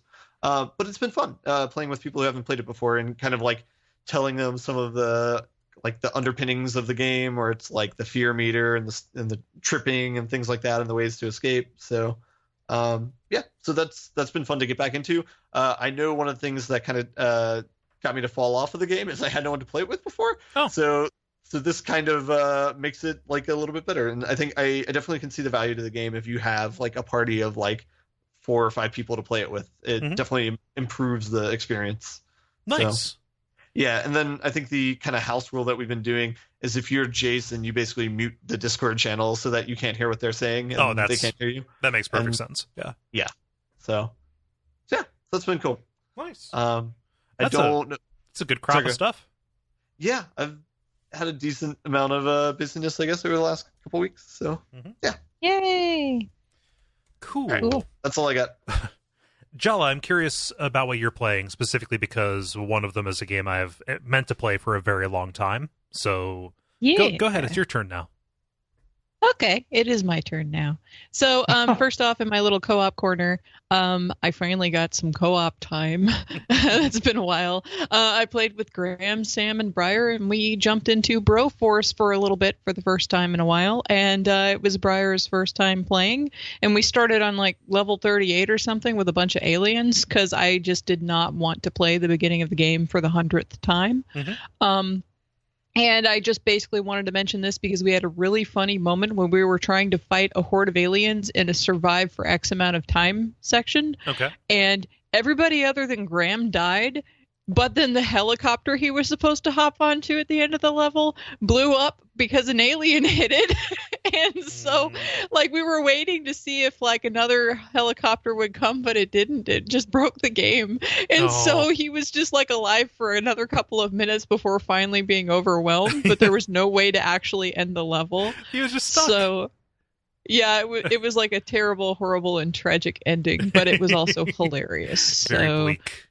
yeah, so that was a thing that happened. And I've also been playing another game that I picked up more recently. It was totally made for me. It's called Flying Hamster. Now, for anyone who doesn't know, for people who don't know, I absolutely love hammies, and particularly the long-haired Angora variety, because they're very chill. They're actually the most intelligent, and they're very cuddly and adorable. And I actually had a long-haired male Angora that came to me via Hurricane Andrew in Florida, named Harry Houdini. And Harry basically walked across my dad's tarp when he was painting somebody's house, and my dad scooped him up and put him in a bucket and was going to give the hamster to my mom, who worked at a pet shop, so she could just, like, you know, sell it or whatever. And then I saw him, and that's as far as that went. I fell in love, and he became my pet. And he was a little gentleman, and he would watch TV with me and put his little paw on me and just, like, sit with me. And he would escape from his house, but he would, like, come and find one of us or just kind of, like, hang out. He just didn't want to be in his cage. And so, like, he never chewed anything up or anything. He was just, like, walking around. One time I remember I woke up because I felt something like furry on my arm. And I'm like, what the hell? So I push it off the bed and I turn on the light, and it was Harry. He had gotten out of his cage and climbed up my bed to come and visit me. That is ridiculously sweet. It is super adorable. And, like, my entire family, including both of my parents, cried when he died. Aww. So, like, I have very, very strong, fond memories of hammies. So you play a hamster in this game named Newton, whose girlfriend was carried off by an eagle. And basically you strap on a flight cap and some goggles just because they look cool, and a belt. And you use a little plant as a propeller. Okay. And then you go flying off in search of the eagle and your girlfriend. And it's a side-scrolling shooter, which is a genre I have not had fun with in a very, very long time. So it's on iPhone, iPad, PSP, and PlayStation 3. I played it on my Vita. It has really great music, and it's free, so I just downloaded it off of, like, their Bandcamp page. And it's got cute little graphics and really, really random enemies. Like, my favorite is a cow that runs along the ground on its hind legs, and then it stops and shoots milk from its udders like it's a Gatling gun, which is actually pretty crazy. And like, there's a lot of fun with, like, the different weapon power-ups. Like, there's sunflower seeds that have, like, rapid fire, or berries which have a spread shot. And yeah, like, I've had a lot of fun with some of the levels. They're very interesting and creative, and it's really cute. Yeah. And as you get trophies, you unlock extra continues, so that way you can keep playing the game. So that's also very cool. So yeah, I am not done with that game, but I have been having fun playing around with it. So when you say side-scrolling shooter, you mean like a Gradius kind of thing? Yeah. Okay. Cool. So it's super cute. I love it. I want to rewind you a couple minutes. You said that Angora hamsters are the most intelligent. Do you mean of the hamsters, right? Yes. Okay. Whew. Jury's out. Okay. I thought just all of a sudden the smartest thing on earth was a hamster that had long hair. To be fair, 2017 has kind of called our position into question. Oh, crabsolutely. Yeah. By which I mean we got some crabs coming our way. So anyway, that's a super cute game. It's adorable. I love it. Flying hamster. I love a hammy. So the last thing I've been playing is the one I'm going to be camping out on for a little bit, Corpse Party. So this is it's a survival horror adventure game made in RPG Maker initially for the PC 98, but then remade for Windows, PSP, and iOS. The PSP game is apparently the version that has the least amount of content other than the original PC 98, but it allegedly has the best experience insofar as how it runs is concerned. There are 2 more games that are available in America, Corpse Party Blood Drive and Corpse Party Book of Shadows. I have Book of Shadows, which is the second game. Mm-hmm. And I've started playing that very, very barely, but I'm not going to talk about that one. Yeah, yet. That one's only PSP at this point, right? I don't know. I don't know if somebody had said something about that game and the original game being rolled together into the PC remake or something. Oh, dang. Yeah. So I don't know if that's true or if whatever. I didn't look into it because I'm playing it on my Vita. I don't care. Right. So sorry. I mean, if you want to know, go look it up. I don't know. So yeah, I wanted to know too, and it's true that the games came first, and after the games, several manga and anime OAV series and drama CDs, even theme park attractions and 2 live action films. It feels totally like a horror movie to the point that I actually had like no problem at all being hand wavy about the whys, about things are like what's happening in the game, even though the game itself does actually explain stuff as it goes along. It takes it a while before it gets to the explanatory bits, but everything it does for the most part get wrapped up and explained pretty well. Give the premise of the game so people understand why this is like why this is being made into animes and stuff. I was getting there. Oh, sorry. So it actually kind of reminds me of Danganronpa in that at its basis level, the story is a bunch of high school kids trapped in a school dying over time. But this time it's due to paranormal activity and their own fear and all different kinds of stuff like that. So basically what happens is these kids are telling ghost stories after a cultural festival at their school. One of the kids is changing schools and it was her last day. So they decide to do like a ritual that this one particular girl who's into occult stuff found that's supposed to make them friends forever. And right after they do this, there's this big earthquake. And then they fall through the floor, and then they all wake up in like this crazy haunted school. It's like a nightmare version, like a Silent Hill Otherworld version of their school. Yeah, it's an alternate dimension, and it's filled with corpses of other people that were trapped there, and it's haunted by malevolent spirits and the people who were trapped. And like there are some of the spirits that are actually killing other people. Then there are the people who are just dead that just walk the place. And basically, they're in a broken down elementary school that was built, underneath where their high school was. And it was eventually torn down after there was like a gruesome murder of several of the students and even some of the staff by one of the teachers. So that's a thing. And this game doesn't pull any punches. Like there's some really rough stuff that happens in this game. But they get away with it because it's all description, right? It is exactly. And this was something I wanted to bring up because I just talked about how I'm not a fan of gore when I mentioned the Resident Evil 7 stuff, and that holds true. But because this game was made in RPG Maker, and although there are illustrations of some of the dramatic parts, the really terrible parts are described just with words on a totally black screen. But they usually have audio, which makes it real creepy. But it still isn't the kind of sensationalist, mode of eliciting horror that the start of RE7 was, because it's not in your face, in the same way. It's not in your face insistently and repeatedly. Yeah. And so the events in the story are rough as hell, especially if you mess up and you get one of the bad endings. But even if you're mainlining it, it's got like really terrible stuff that happens in this game. Wow. There are a bunch of different chase scenes, some of which aren't really all that spooky and some of which are. In some cases, you can hear the voice of your pursuer taunting you as you're running around trying to get away. And like they may or may not actually be on the screen, but you can hear them, saying stuff to you. And you know that like the moment they catch you, you are dead. Yeah. So and in a very terrible fashion, that you're going to hear the sound effects for. So I'm not really sure if I would receive the manga, anime, or live movies with the same enthusiasm as the game, though, because it depends on how they go about expressing all those nasty bits. Because, again, it's that whole, like, I'm not really into the gore bit, but, man, the descriptions, oh, my God. Like, Kole, when you play this game, you're just going to be like, whoa.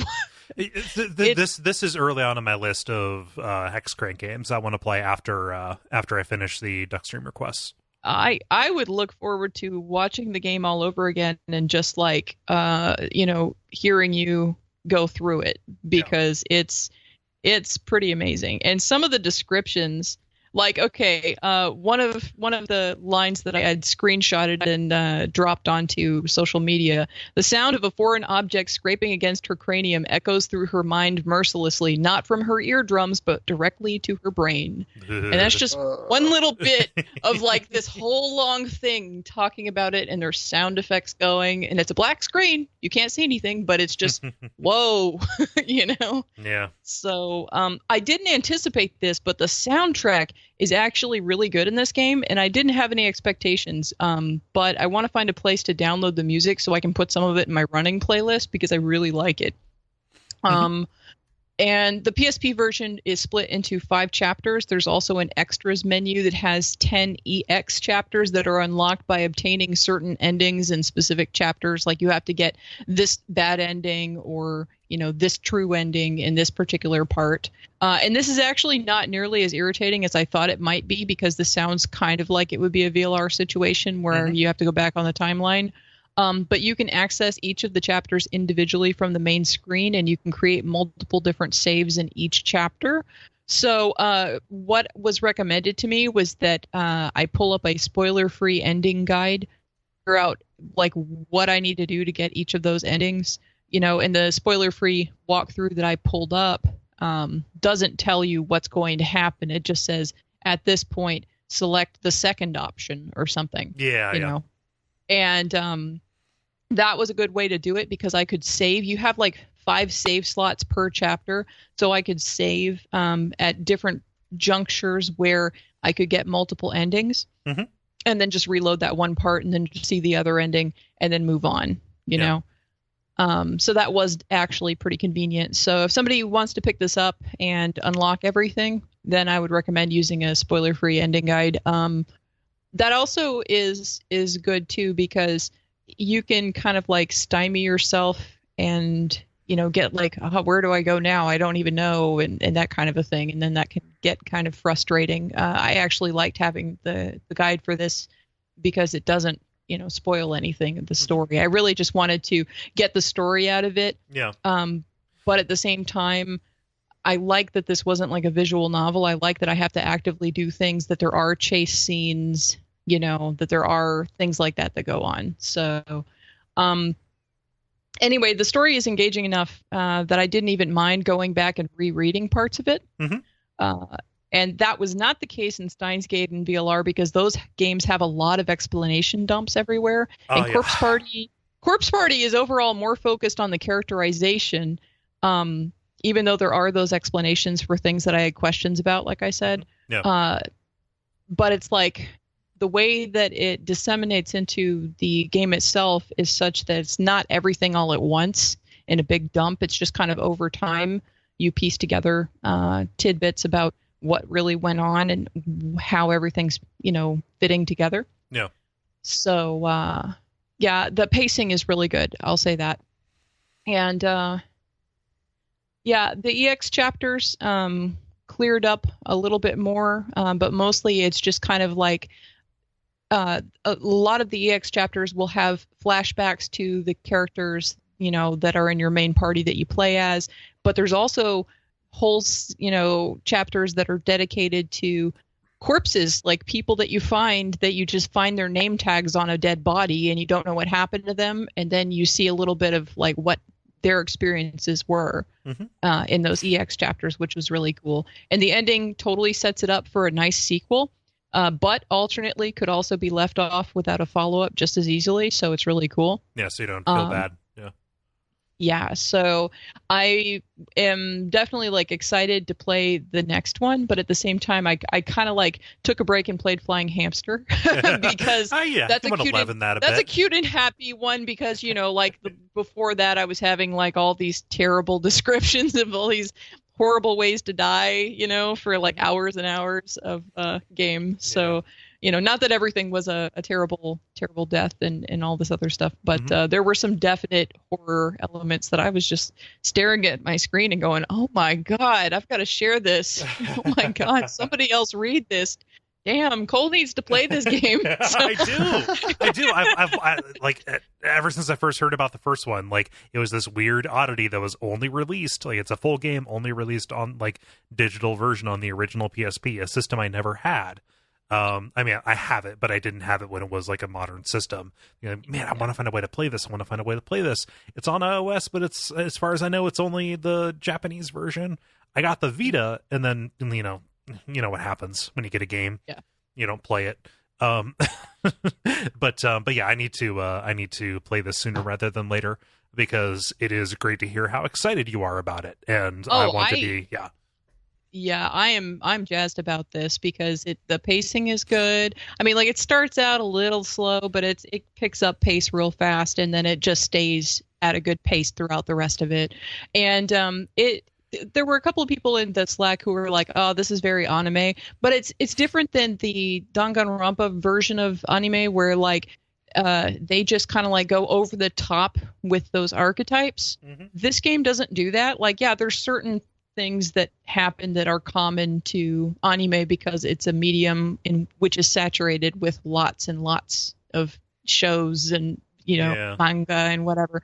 So yeah, there's tropes, yes. Yeah. But like at the most superficial level, like you are dealing with a lot of characters who are in school uniforms, which I think is for a lot of people is like a for a lot of people, for me, so, oftentimes is a signifier that like, do I want to pay attention to this? Yeah. But that being the case, though, the beginning of the game, I didn't know that I would really care much about the characters, but actually I ended up liking a lot of the characters a lot more than I thought I would, because they are multidimensional. It's not the Danganronpa problem of they lean into the archetype so much that is all they are, is that archetype. Mm-hmm. It's not the one-dimensional character. They've got a lot going on. And, like there is a character who has this weird... like he's really, really sweet and really intelligent and all this other stuff, but he also has this really creepy, facet to his personality that you find out at a certain point in the game. And when you do, like it just, every time you see him after that, it just gets progressively worse and creepier. Yeah. So, but he's actually before they ended up in this crazy school, he was, actually a really nice guy, and, just some weird crap happened, and he's not like a bad guy. He's just a little fucked up. So. Like the intense pressure of the situation has brought out the worst side of him. Yes, that exactly. So, it's a thing. But it is a good game, and it is a horror game for sure. So into it. Yeah, into it. Me too. Into it. Awesome. Well, I'm very happy to hear that you like that. Oh yeah, I do, and I need to get the Musax so I can put that in place. Yeah, the soundtrack has been on my list for a very long time. Yeah, cool. Well, is that all? Well, I've been playing other stuff, but I don't know how long you want me to keep rambling. You might want to toss to somebody else. Yeah, it probably would be good to toss it to other people for time reasons. David, I want to hear what you have been playing. Sure. So I've been playing a little bit of Destiny. There was the return of the Iron Banner, which is their PvP event. So, played some of that with Dennis. So this is Destiny 2. Yes. Probably the most fun is if you're playing as the Titan, which is kind of the aggressive tanky class. There is a high-end armor that continuously reloads part of a assault rifle's ammunition, and there is an assault rifle that is just a chain gun with a very large clip. And so, as long as you even vaguely try to burst fire the gun, you can basically just fire indefinitely. And so we ended up in a match. These are 4-on-4 matches where both he and I, as well as one of the guys on the other team, were using this setup. Okay. And so it was just us trying to like out bullet hose each other. So it was completely ridiculous and like only moderately successful, but it was a lot of fun. Okay. So that's honestly mainly that for Destiny. Other than that, I've still been kind of grinding on Metal Gear Solid. I'll be honest, I'm really having kind of some mixed feelings. So you're after the ending of the main. You're after chapter 1. Maybe. I'm. What terrain are you in? I am back in Afghanistan. All right. I am. One of your buddies goes AWOL, and I am dealing with the aftermath currently. Yeah, you're in chapter 2. Okay. Yeah, and you're right to be conflicted about that because like that should be the plot of an entirely other game, but they decided, no, we're just going to make this a real disjointed thing that you do sometimes in between rehashes of old missions you've already done. Right. Yeah, so it's a combination of things where, like you said, there's a lot of things about the game that I'm not entirely convinced this story is going to hold together. It won't. Welcome to a Metal Gear Solid game. Well, yeah, I don't know. And I feel like I'm a little bit disappointed just because it seems like there were a lot of really neat angles the story could have gone. In terms of like, in particular, like the literally tutorial mission of the game is probably the best mission in the game. And like introduces a lot of really neat ideas, Snake as, actually having vulnerability as opposed to being some sort of like crazy super soldier. Pirate demon. Yeah. They could have made the game, like a weird science, kind of Cold War, like, Stranger Things type thing. Easily. Yeah. They could have actually made it be espionage at any point, as opposed to, I think at this point I've basically progressively killed everyone that's opposed to me. It's like Espionoptional. Yeah. Well, yes. And I guess my problem with that in that respect isn't so much from a gameplay standpoint that's like that, but so much as is like if you go back and look at the missions and at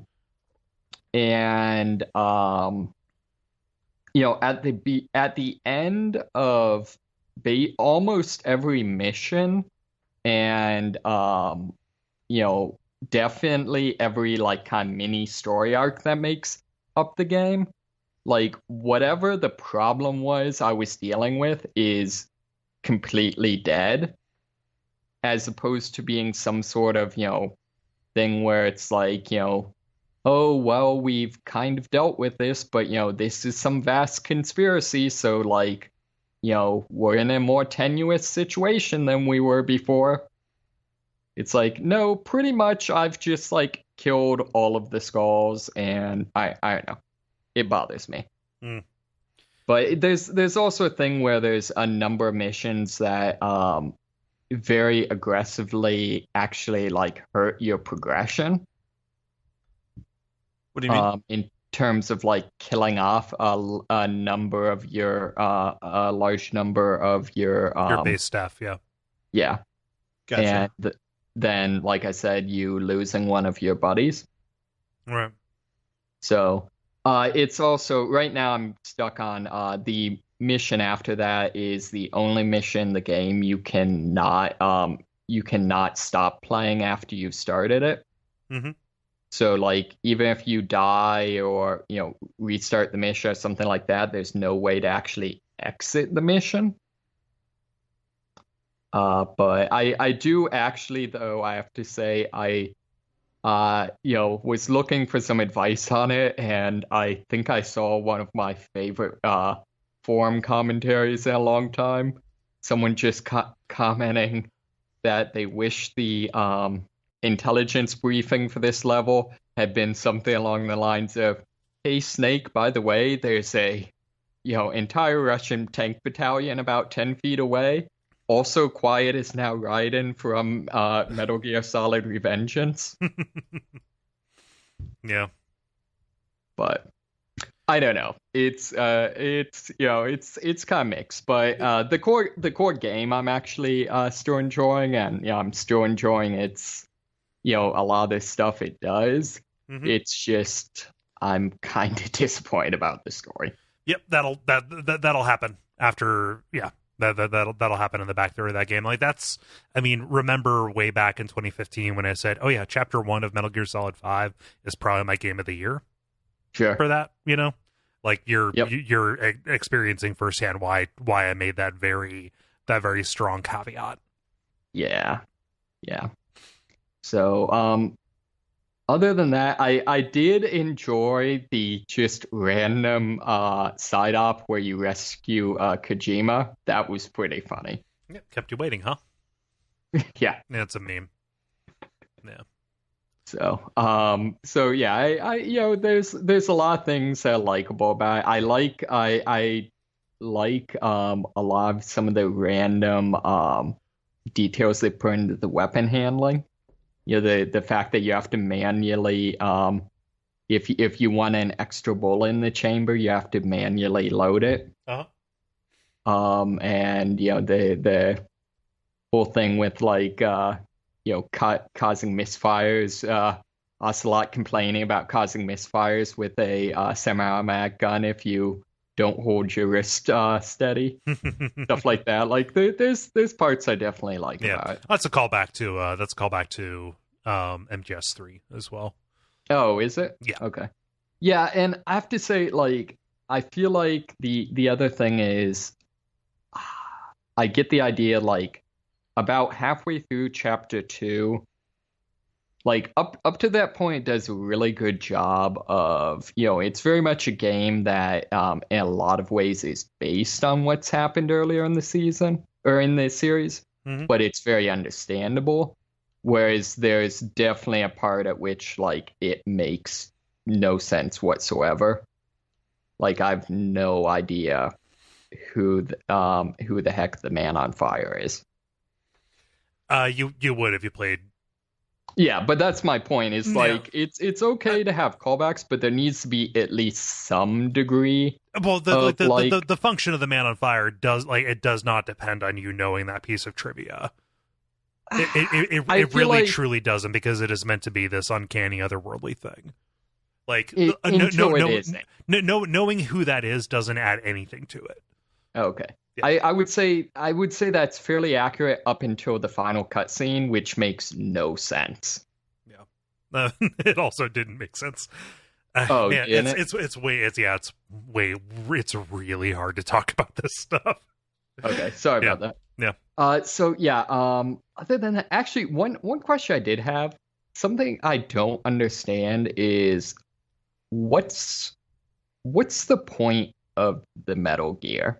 Like, they're supposed to be this ultimate weapon, but they seem like just less efficient, more expensive versions of the ways we already would have had to deliver nukes.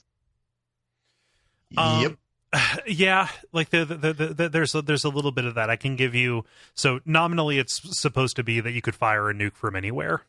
Which we can literally, like, by this point, we have nuclear subs, long-range bombers, and intercontinental ballistic missiles. We can already do that. Right, but it does need to fire from, like, a silo or something like that. Like, I'm not saying it makes sense. I'm just telling you what it, like the way that it's presented.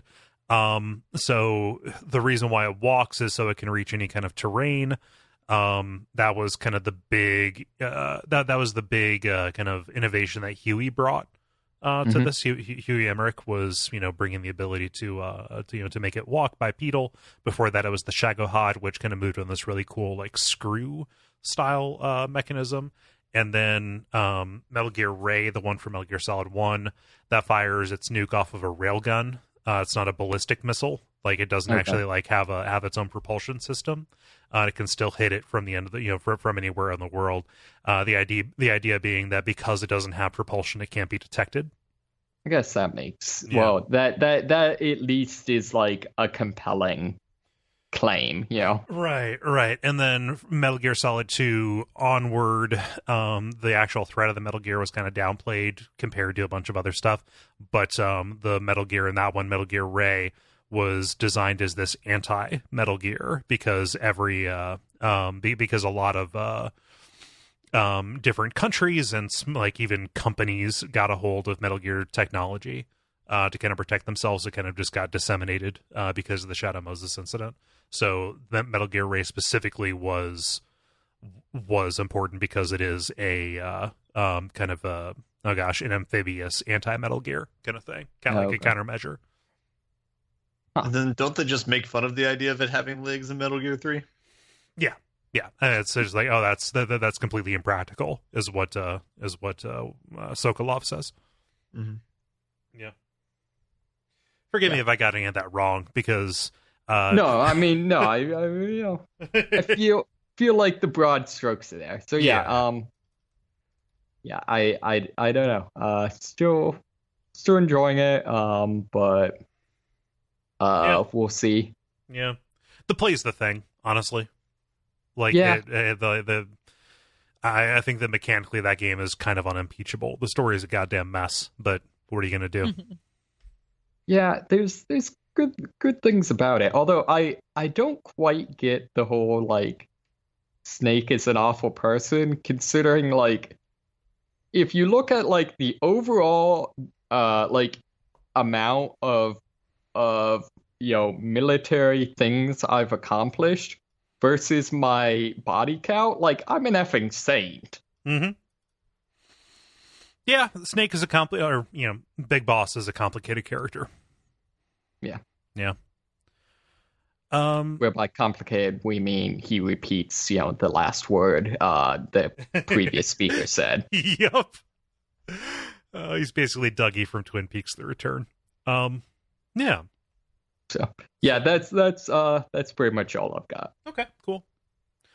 So I don't know how long I'm going to go with mine. I only have 2 because I've again been submerged in The Witcher. But hey, I'm finally ready to play the expansions in The Witcher. Yeah. Yay. Yeah. I envy you because I tried playing them like months after I beat the regular game and I just couldn't get back into it. Oh, dang. Yeah. Yeah. Yeah, well, everybody like won't climb off of my dick about like, oh, you like that main game? You got to play the expansions. Like, put in another 40 fucking hours into this. Okay, otherwise I won't hear the end of it. Also, we're like covering them on the show eventually, so I needed to do it. It's also a great game Yeah. too.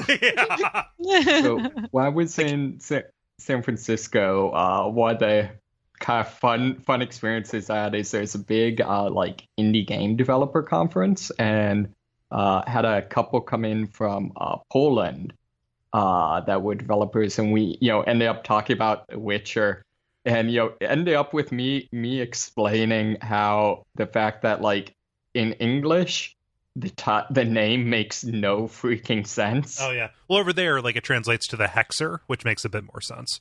Yeah. So yeah, it basically goes on to like the origin of our word for witch versus the origin of like most Eastern European words for witches aren't the same. So when they translated it literally, it didn't work. Yeah. It's fine. I'm all in on this universe. Like I've already picked up the books. Yeah, it's so fucking good. It is so good, you guys.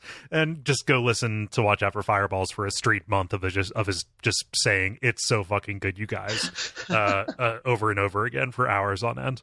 But on to games I can actually talk about on this show. Hey Ben, I played Rocket League.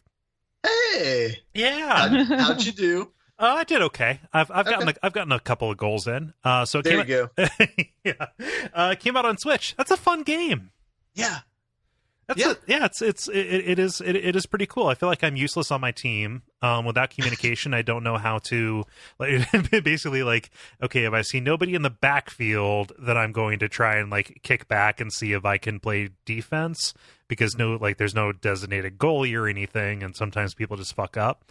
But yeah, I didn't expect it to be as fast or as fluid as it is, honestly. Okay. So I don't know what the skill levels at the Switch. Are people doing aerials all over the place? Are they rocketing through the air to hit the ball out of the air? Yeah, you see that. So when you play on Switch, you get matched up by their matchmaking system across the PC and across Xbox, not on PS4. Gotcha. Okay. So I'm playing, you're playing generally with people, with a very large. You're pulling for people at your level from a very large pool of potential combatants. Gotcha. So okay. So are you ranked yet? Or are you unranked or? I don't know. I've played about 10 matches probably. Okay, because I think it's after 10 or 12 they rank you, and then you start playing people at that level, and then you can kind of depending on how many times you win or lose in a row, you go up or down in rank. Mm-hmm. So, okay. Yeah. No, it's really fun. I like the the jet aerial stuff. That is cool. It is very satisfying to anticipate the arc of whatever's going to be incoming. Yeah. And when you just kind of smack it with your ass, then boom, there it goes. Yeah, and you smack it with your ass and boom, there it goes. And you double jump and roll into it or something like that and hit it at the right angle. Yeah. Or if you can do the second jump to the side and put a spin on it and twist it into the goal. It's very satisfying. Yeah, that initial rush, for the tip off essentially at the beginning. Yeah. If you end up smashing it from there, one of my goals has been one of the goals that I made was I just plunked it right in from the tip off and fuck yeah, get that. Also kicking the e-brake and then swinging the back end of your car around to it's all incredibly intuitive to accomplish what you want to accomplish. And this is a sports game and a driving game, neither of which are game genres that I'm especially good at. I just don't spend an awful lot of time with them. I am surprised at how easy it is to translate my intention into action through this. I was talking with one of my friends last night. We were playing it last night and talking about how this is basically replaced Call of Duty for me, or a shooter. What would be a shooter game like Halo back in the day? And it's a weird genre game. There's not another game that's exactly like Rocket League. It's as you said, it's kind of sports game, but not really. One thing I was all right. Have you done anything with rotating your car in the air? Yes. Okay, all right, cool. Because that's another fun meta game or whatever where you have to try and land your car exactly flush with whatever surface you're gonna hit, and then so you're playing 3D Excitebike. Yeah. That's a good way to phrase it. Yeah, and I remember the rush of getting the first couple goals when I first started playing, because when you initially start playing, you're playing with people who've been playing it for a lot longer than you have, and so it's you kind of feel like the little leaguer, the guy playing with his bigger brother, Rudy, and so Rudy. yeah. Yeah. I love how short the rounds are as well. You're playing for 8 minutes, which 5 is to 8 minutes, yeah. Which is perfect. That is especially on the Switch. If you're playing that while you're waiting for your water to boil or something like that. And so have you played this off the do you typically play it on the big screen, or do you typically play it handheld? Only ever handheld. I'm sure it'll be great on the big screen, but nice. Yeah. Okay, cool. It's great. So I haven't played around with the matchmaking, so I don't know if I can add you to a friend list and jump in. I don't know if we'd ever be matched because you're godly at this and I'm straight up busta, but I'm not. Yeah, I will look this up after this podcast to see if you can cross-play with people, because I would love to. We've started to do private matches if we have enough people in the group, and where you just play 4-on-4 or something like that. So it would be awesome to play. Yeah. So I'll be useless, or you can just dunk on me if you want. No. We played with first timers last week too, so there's a good skill spread, and we usually divvy it up on both teams. So you would be welcome with open arms. You do fine. Yeah. No, it is an incredibly good game. I've enjoyed myself with it. I don't know how long the legs are going to be on it. It seemed like a good match for the Switch, and so I was like, I'm cool getting this. Yeah. That's awesome. Yeah. The other thing I've been playing, finally ready to talk about it because I broke the Stardew Valley fever that I had. And drink a lot of fluids. Man, it was a yay! I'm so glad. I'm sorry, I don't care about it, so I'm happy you're moving on. Well, I never like made a huge deal about it on the show. Oh, I know lots and lots of people like that game, and I know that everybody else wants to hear about it, but I'm done, so I'm happy. Eventually, I figured out that there wasn't that much more to say aside from, I've been playing more Stardew Valley, and here's more cows. Well, the thing that you're going to talk about, I'm pretty sure is going to make me want to flip a table. That's all right. If you played it, it probably would. I can hear about it and be okay. That's right. I'm okay with that. You'll be fine. I've been playing new Super Danganronpa V3 Killing Harmony, or Danganronpa 3, if you strip away the fucking asinine anime title off of that goddamn thing. So this is the third game in the Danganronpa series, maybe fourth if you count like the spin-off or whatever. Very similar to the first two, visual novel style game that has the class trial or the Phoenix Wright style, argumentation kind of stuff built into it. I have been playing this off and on for a little while. The reason I'm talking about it now is because I have kind of started playing it really in earnest, making a lot of progress in it. I didn't feel like I had a lot to say earlier on. This is definitely a game that is in the Danganronpa style. It only barely warrants mention on the show because the trial mechanic is actually a mechanic. This is not just a straight up visual novel. The idea of this series, if you don't know, you are a member of this class of ultimates, these people who are these high school students who are distinguished in their skill, the very best of the best at what you do, who has been kind of kidnapped and put into this situation where you're at a school and forced into a killing game where nobody can escape unless you kill somebody. If you kill somebody and you get away with it, nobody figures out that you did it, then you're allowed to leave and everybody else gets killed. If you kill somebody and they catch you, then you're executed by this kind of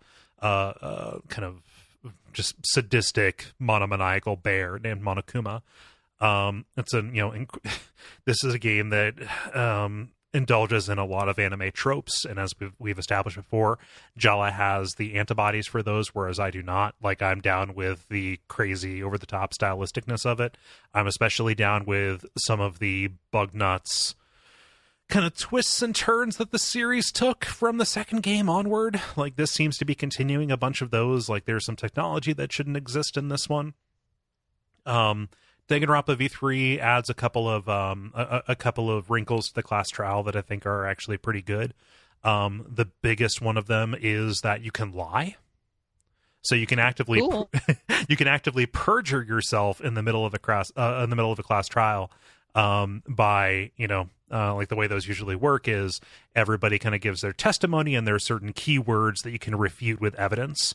And if you decide to, take it and twist it, like, okay, I've decided I'm going to lie during this one, then you say the opposite, and that can either derail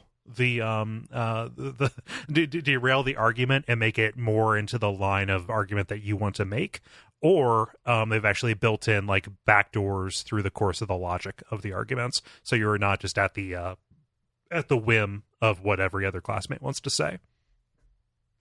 Well, that's cool, because the mechanics were the part about it that I actually liked. So yeah, they lean really hard into the mechanics, and like I'm not ashamed to admit that, like, whenever they say, "Oh, you have free time, like go around and talk to these different characters," and do the little like dating sim side of it, I'm like, no, I'm just gonna skip this and go on because I want to get to the murder because they're always really interesting. and B, like actually figuring out what happened in them is, investigating and deducing is cool and good. Time to go murder and lie. Well, So see, can like you- sorry, go ahead. So can you like purposely allow someone to get away with their murder? No. It's a little bit more on rails than that. If somebody gets away with their murder, then everybody dies. So So- get away with all the murders. Right. Yeah, I liked the way that the murders came about, like the story of what actually happened for each of the murders. Those were interesting, and the mechanic side of it were all the parts that I liked. It's just, Yeah. These games, the first game even falls into this, but it's especially true, I think, on your second and third one. If you play them, like, the cast is just way too big. Like, you start with 16 students, and you've got Monokuma, who takes up a lot of screen time, and it's like, I know a bunch of you are gonna die, so I would really rather, like, just the game focus on the characters that I'm gonna be spending time with. Not the not the ones that are like, that are going to go away. It just feels like, oh man, like there's a tremendous amount of friction to the first handful of chapters before the cast starts getting winnowed down, because like a bunch of them, like, they are 2-sentence concepts. They get way more interesting once they're corpses. Yeah, and see, that's exactly what a lot of my problem was, is that the characters themselves were such 2-sentence concepts, as you say, to the point that, like, I was really, especially because of all the sugar that was talked about the game, I was expecting, everything to get turned on its head. And, while the murders themselves were interesting and how those came about were interesting, like, there were just a lot of decisions that were made where, like, I was expecting this ending to be this great crescendo, and it did not land for me whatsoever, and that was my biggest problem. I mean, like, I can tolerate the archetypes to a degree, especially if they are serving some awesome ending, but so the ending just did not land for me. And the problem was the potential that I saw in the game, given the energy and enthusiasm that was put into the game for the murders and the mechanics. Like, all of that kind of indicated to me that this ending was going to be so great. And then it just ended up falling into the, archetypical stories that you see in lots and lots of other anime type stuff. So I was like, ugh. Yeah. That's what made me mad more than anything else. Like, I was doing all right, and I was actually kind of into it. It kind of got somewhat mad at times, and then I just got really mad at the end of the game, and I just wanted to throw my Vita because I was just pissed at the ending. But my overall tolerance for DanganRonpa was better than my tolerance for VLR. VLR, I just was mad at it almost the entire time I played it. But this is not me saying to you play Danganronpa 2, because I wouldn't say that. Not now. What you're describing as a problem with DR1. Like, I was fine enough with the mini stories in DR1 where I was like, okay, well, whatever, this ending, shrug, whatever. They got better at making the overall arc of the entire game from chapter to chapter to chapter more satisfying in 2, and they're doing a lot of the same stuff in 3 as well. And they've gotten more canny about revealing just enough information about the meta story to put things into context and make it so that you're not just looking for the next person to die. Yeah, well, that's cool. I do have Danganronpa 2 floating around on my Vita somewhere for reasons I can't. I don't know, because I have no recollection whatsoever of ever having bought the game. Because I'm just like, I can't say this enough. I didn't tell you to do that. Well, and then if you had, I wouldn't necessarily, after being scarred, I wouldn't necessarily have continued on from there, because I think I bought Danganronpa and VLR around the same time. And with VLR, part of it was I liked 999. You're talking about Virtue's Last Reward, the sequel to 9 Persons 9 Doors. Yeah, and I liked 999, so I figured I would like Virtue's Last Reward. So that wasn't even 100% you. That was also, I played, whatever. It was just mostly your fault.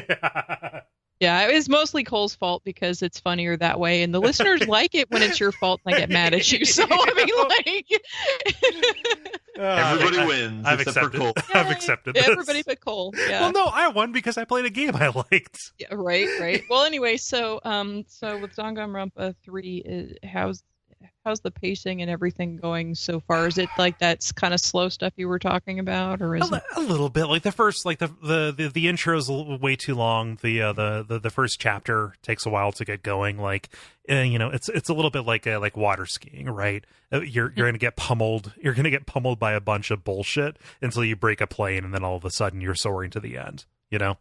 So eventually you're gonna get there.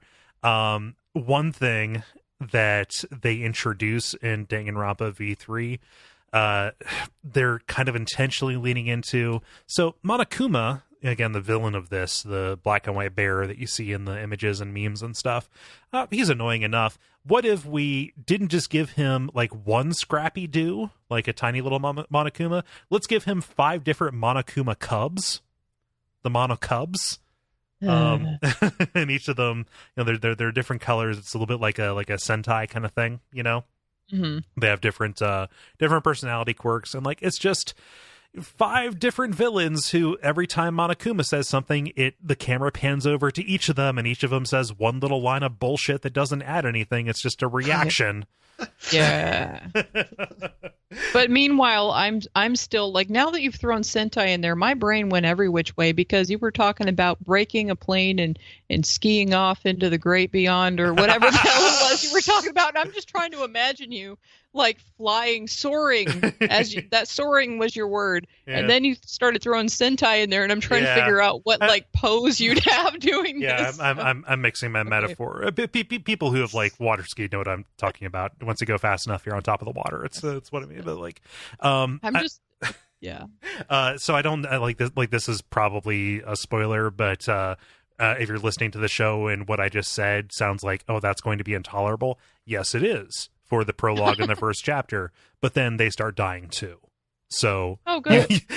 Like, this is a game that has a cast that is way too big, and the quality of the game gets better as more of them die because you have fewer people to just like bullshit react to things. On the whole, like, it's hard to stop myself from playing this game. I've had to, force myself to put it down so I go and do stuff, because it is like reading a good comic book or manga, like it ends up being paced like that. But like a lot of these visual novels, I said the very same thing about Steins Gate. It's like, man, the first hours of this are fucking rough going, but then eventually you get invested, and the pace either actually picks up, or your tolerance for the pace kind of meets what's actually there, and it stops being something where you're just kind of bothered by it. That sounds like a very backhanded compliment, but yeah. I don't mean it. I don't mean it to be, because I am having a good time with it. It's just, I mean, like all of this ultimately boils down to, and I said this about DR2, I believe, and if I didn't, I probably should have, which is, it's more of this. If you were not interested in Danganronpa based on the description of the first game, you're probably not going to be interested in this. Yeah. I will have to say that one of my favorite little screenshots that I ever took of Danganronpa was Monokuma from the first game, where he's just like, "Stop being weird and go back to bed." Like, that just needs to be like my phrase for everything. Just stop being weird and go back to bed, wherever you are. Just whatever. Yeah. So yeah. I like that a lot. Mm-hmm.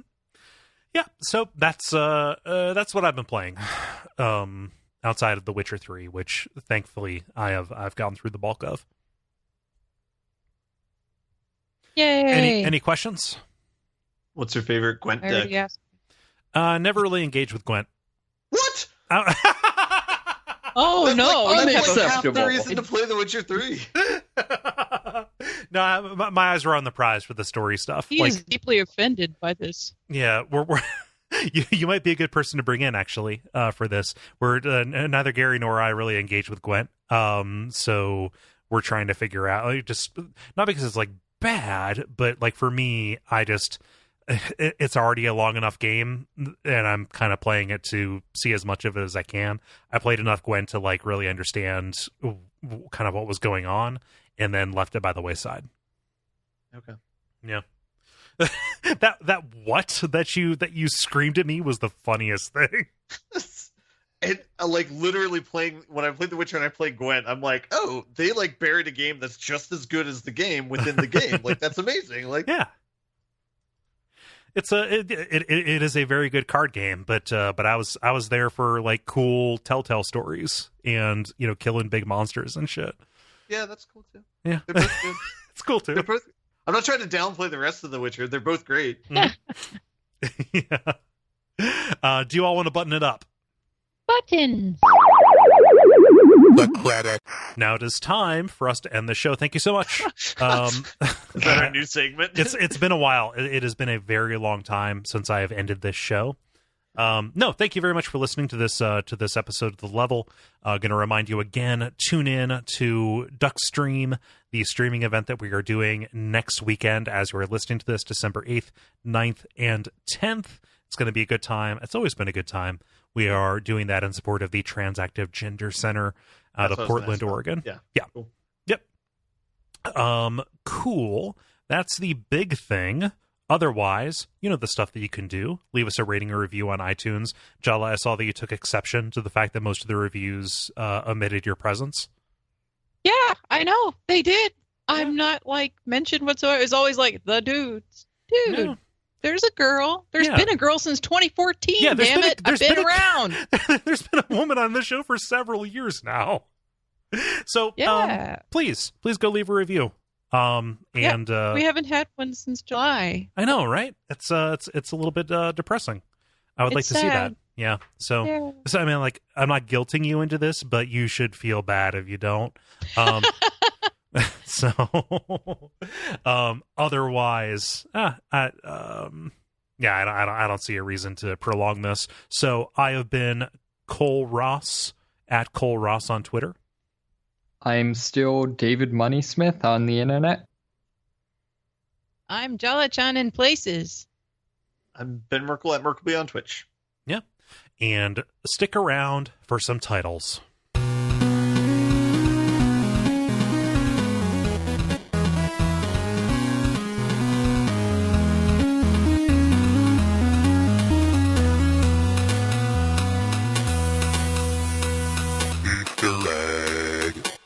I only have one, and as far as I am concerned, this might be the only one we need. Espionoptional. Oh, I knew when you were laughing your ass off that was going to be your decision for the episode title. So there's really not a point in having any other ones. However, I had a couple that I was really entertained by that I know one of which is definitely not going to be a one. Okay. Shelf of Tit Flesh is absolutely fucking hilarious, but I know it's not going to be the episode title, but that's why I tweeted it, because it will live on in my Twitter forever with the screenshot, so everybody can go look at my Twitter and go see the Shelf of Tit Flesh. Well, now. And the other being my mana bars up here.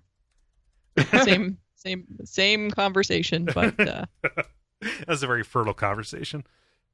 Oh God, Kole. What? No, it produced a lot of titles.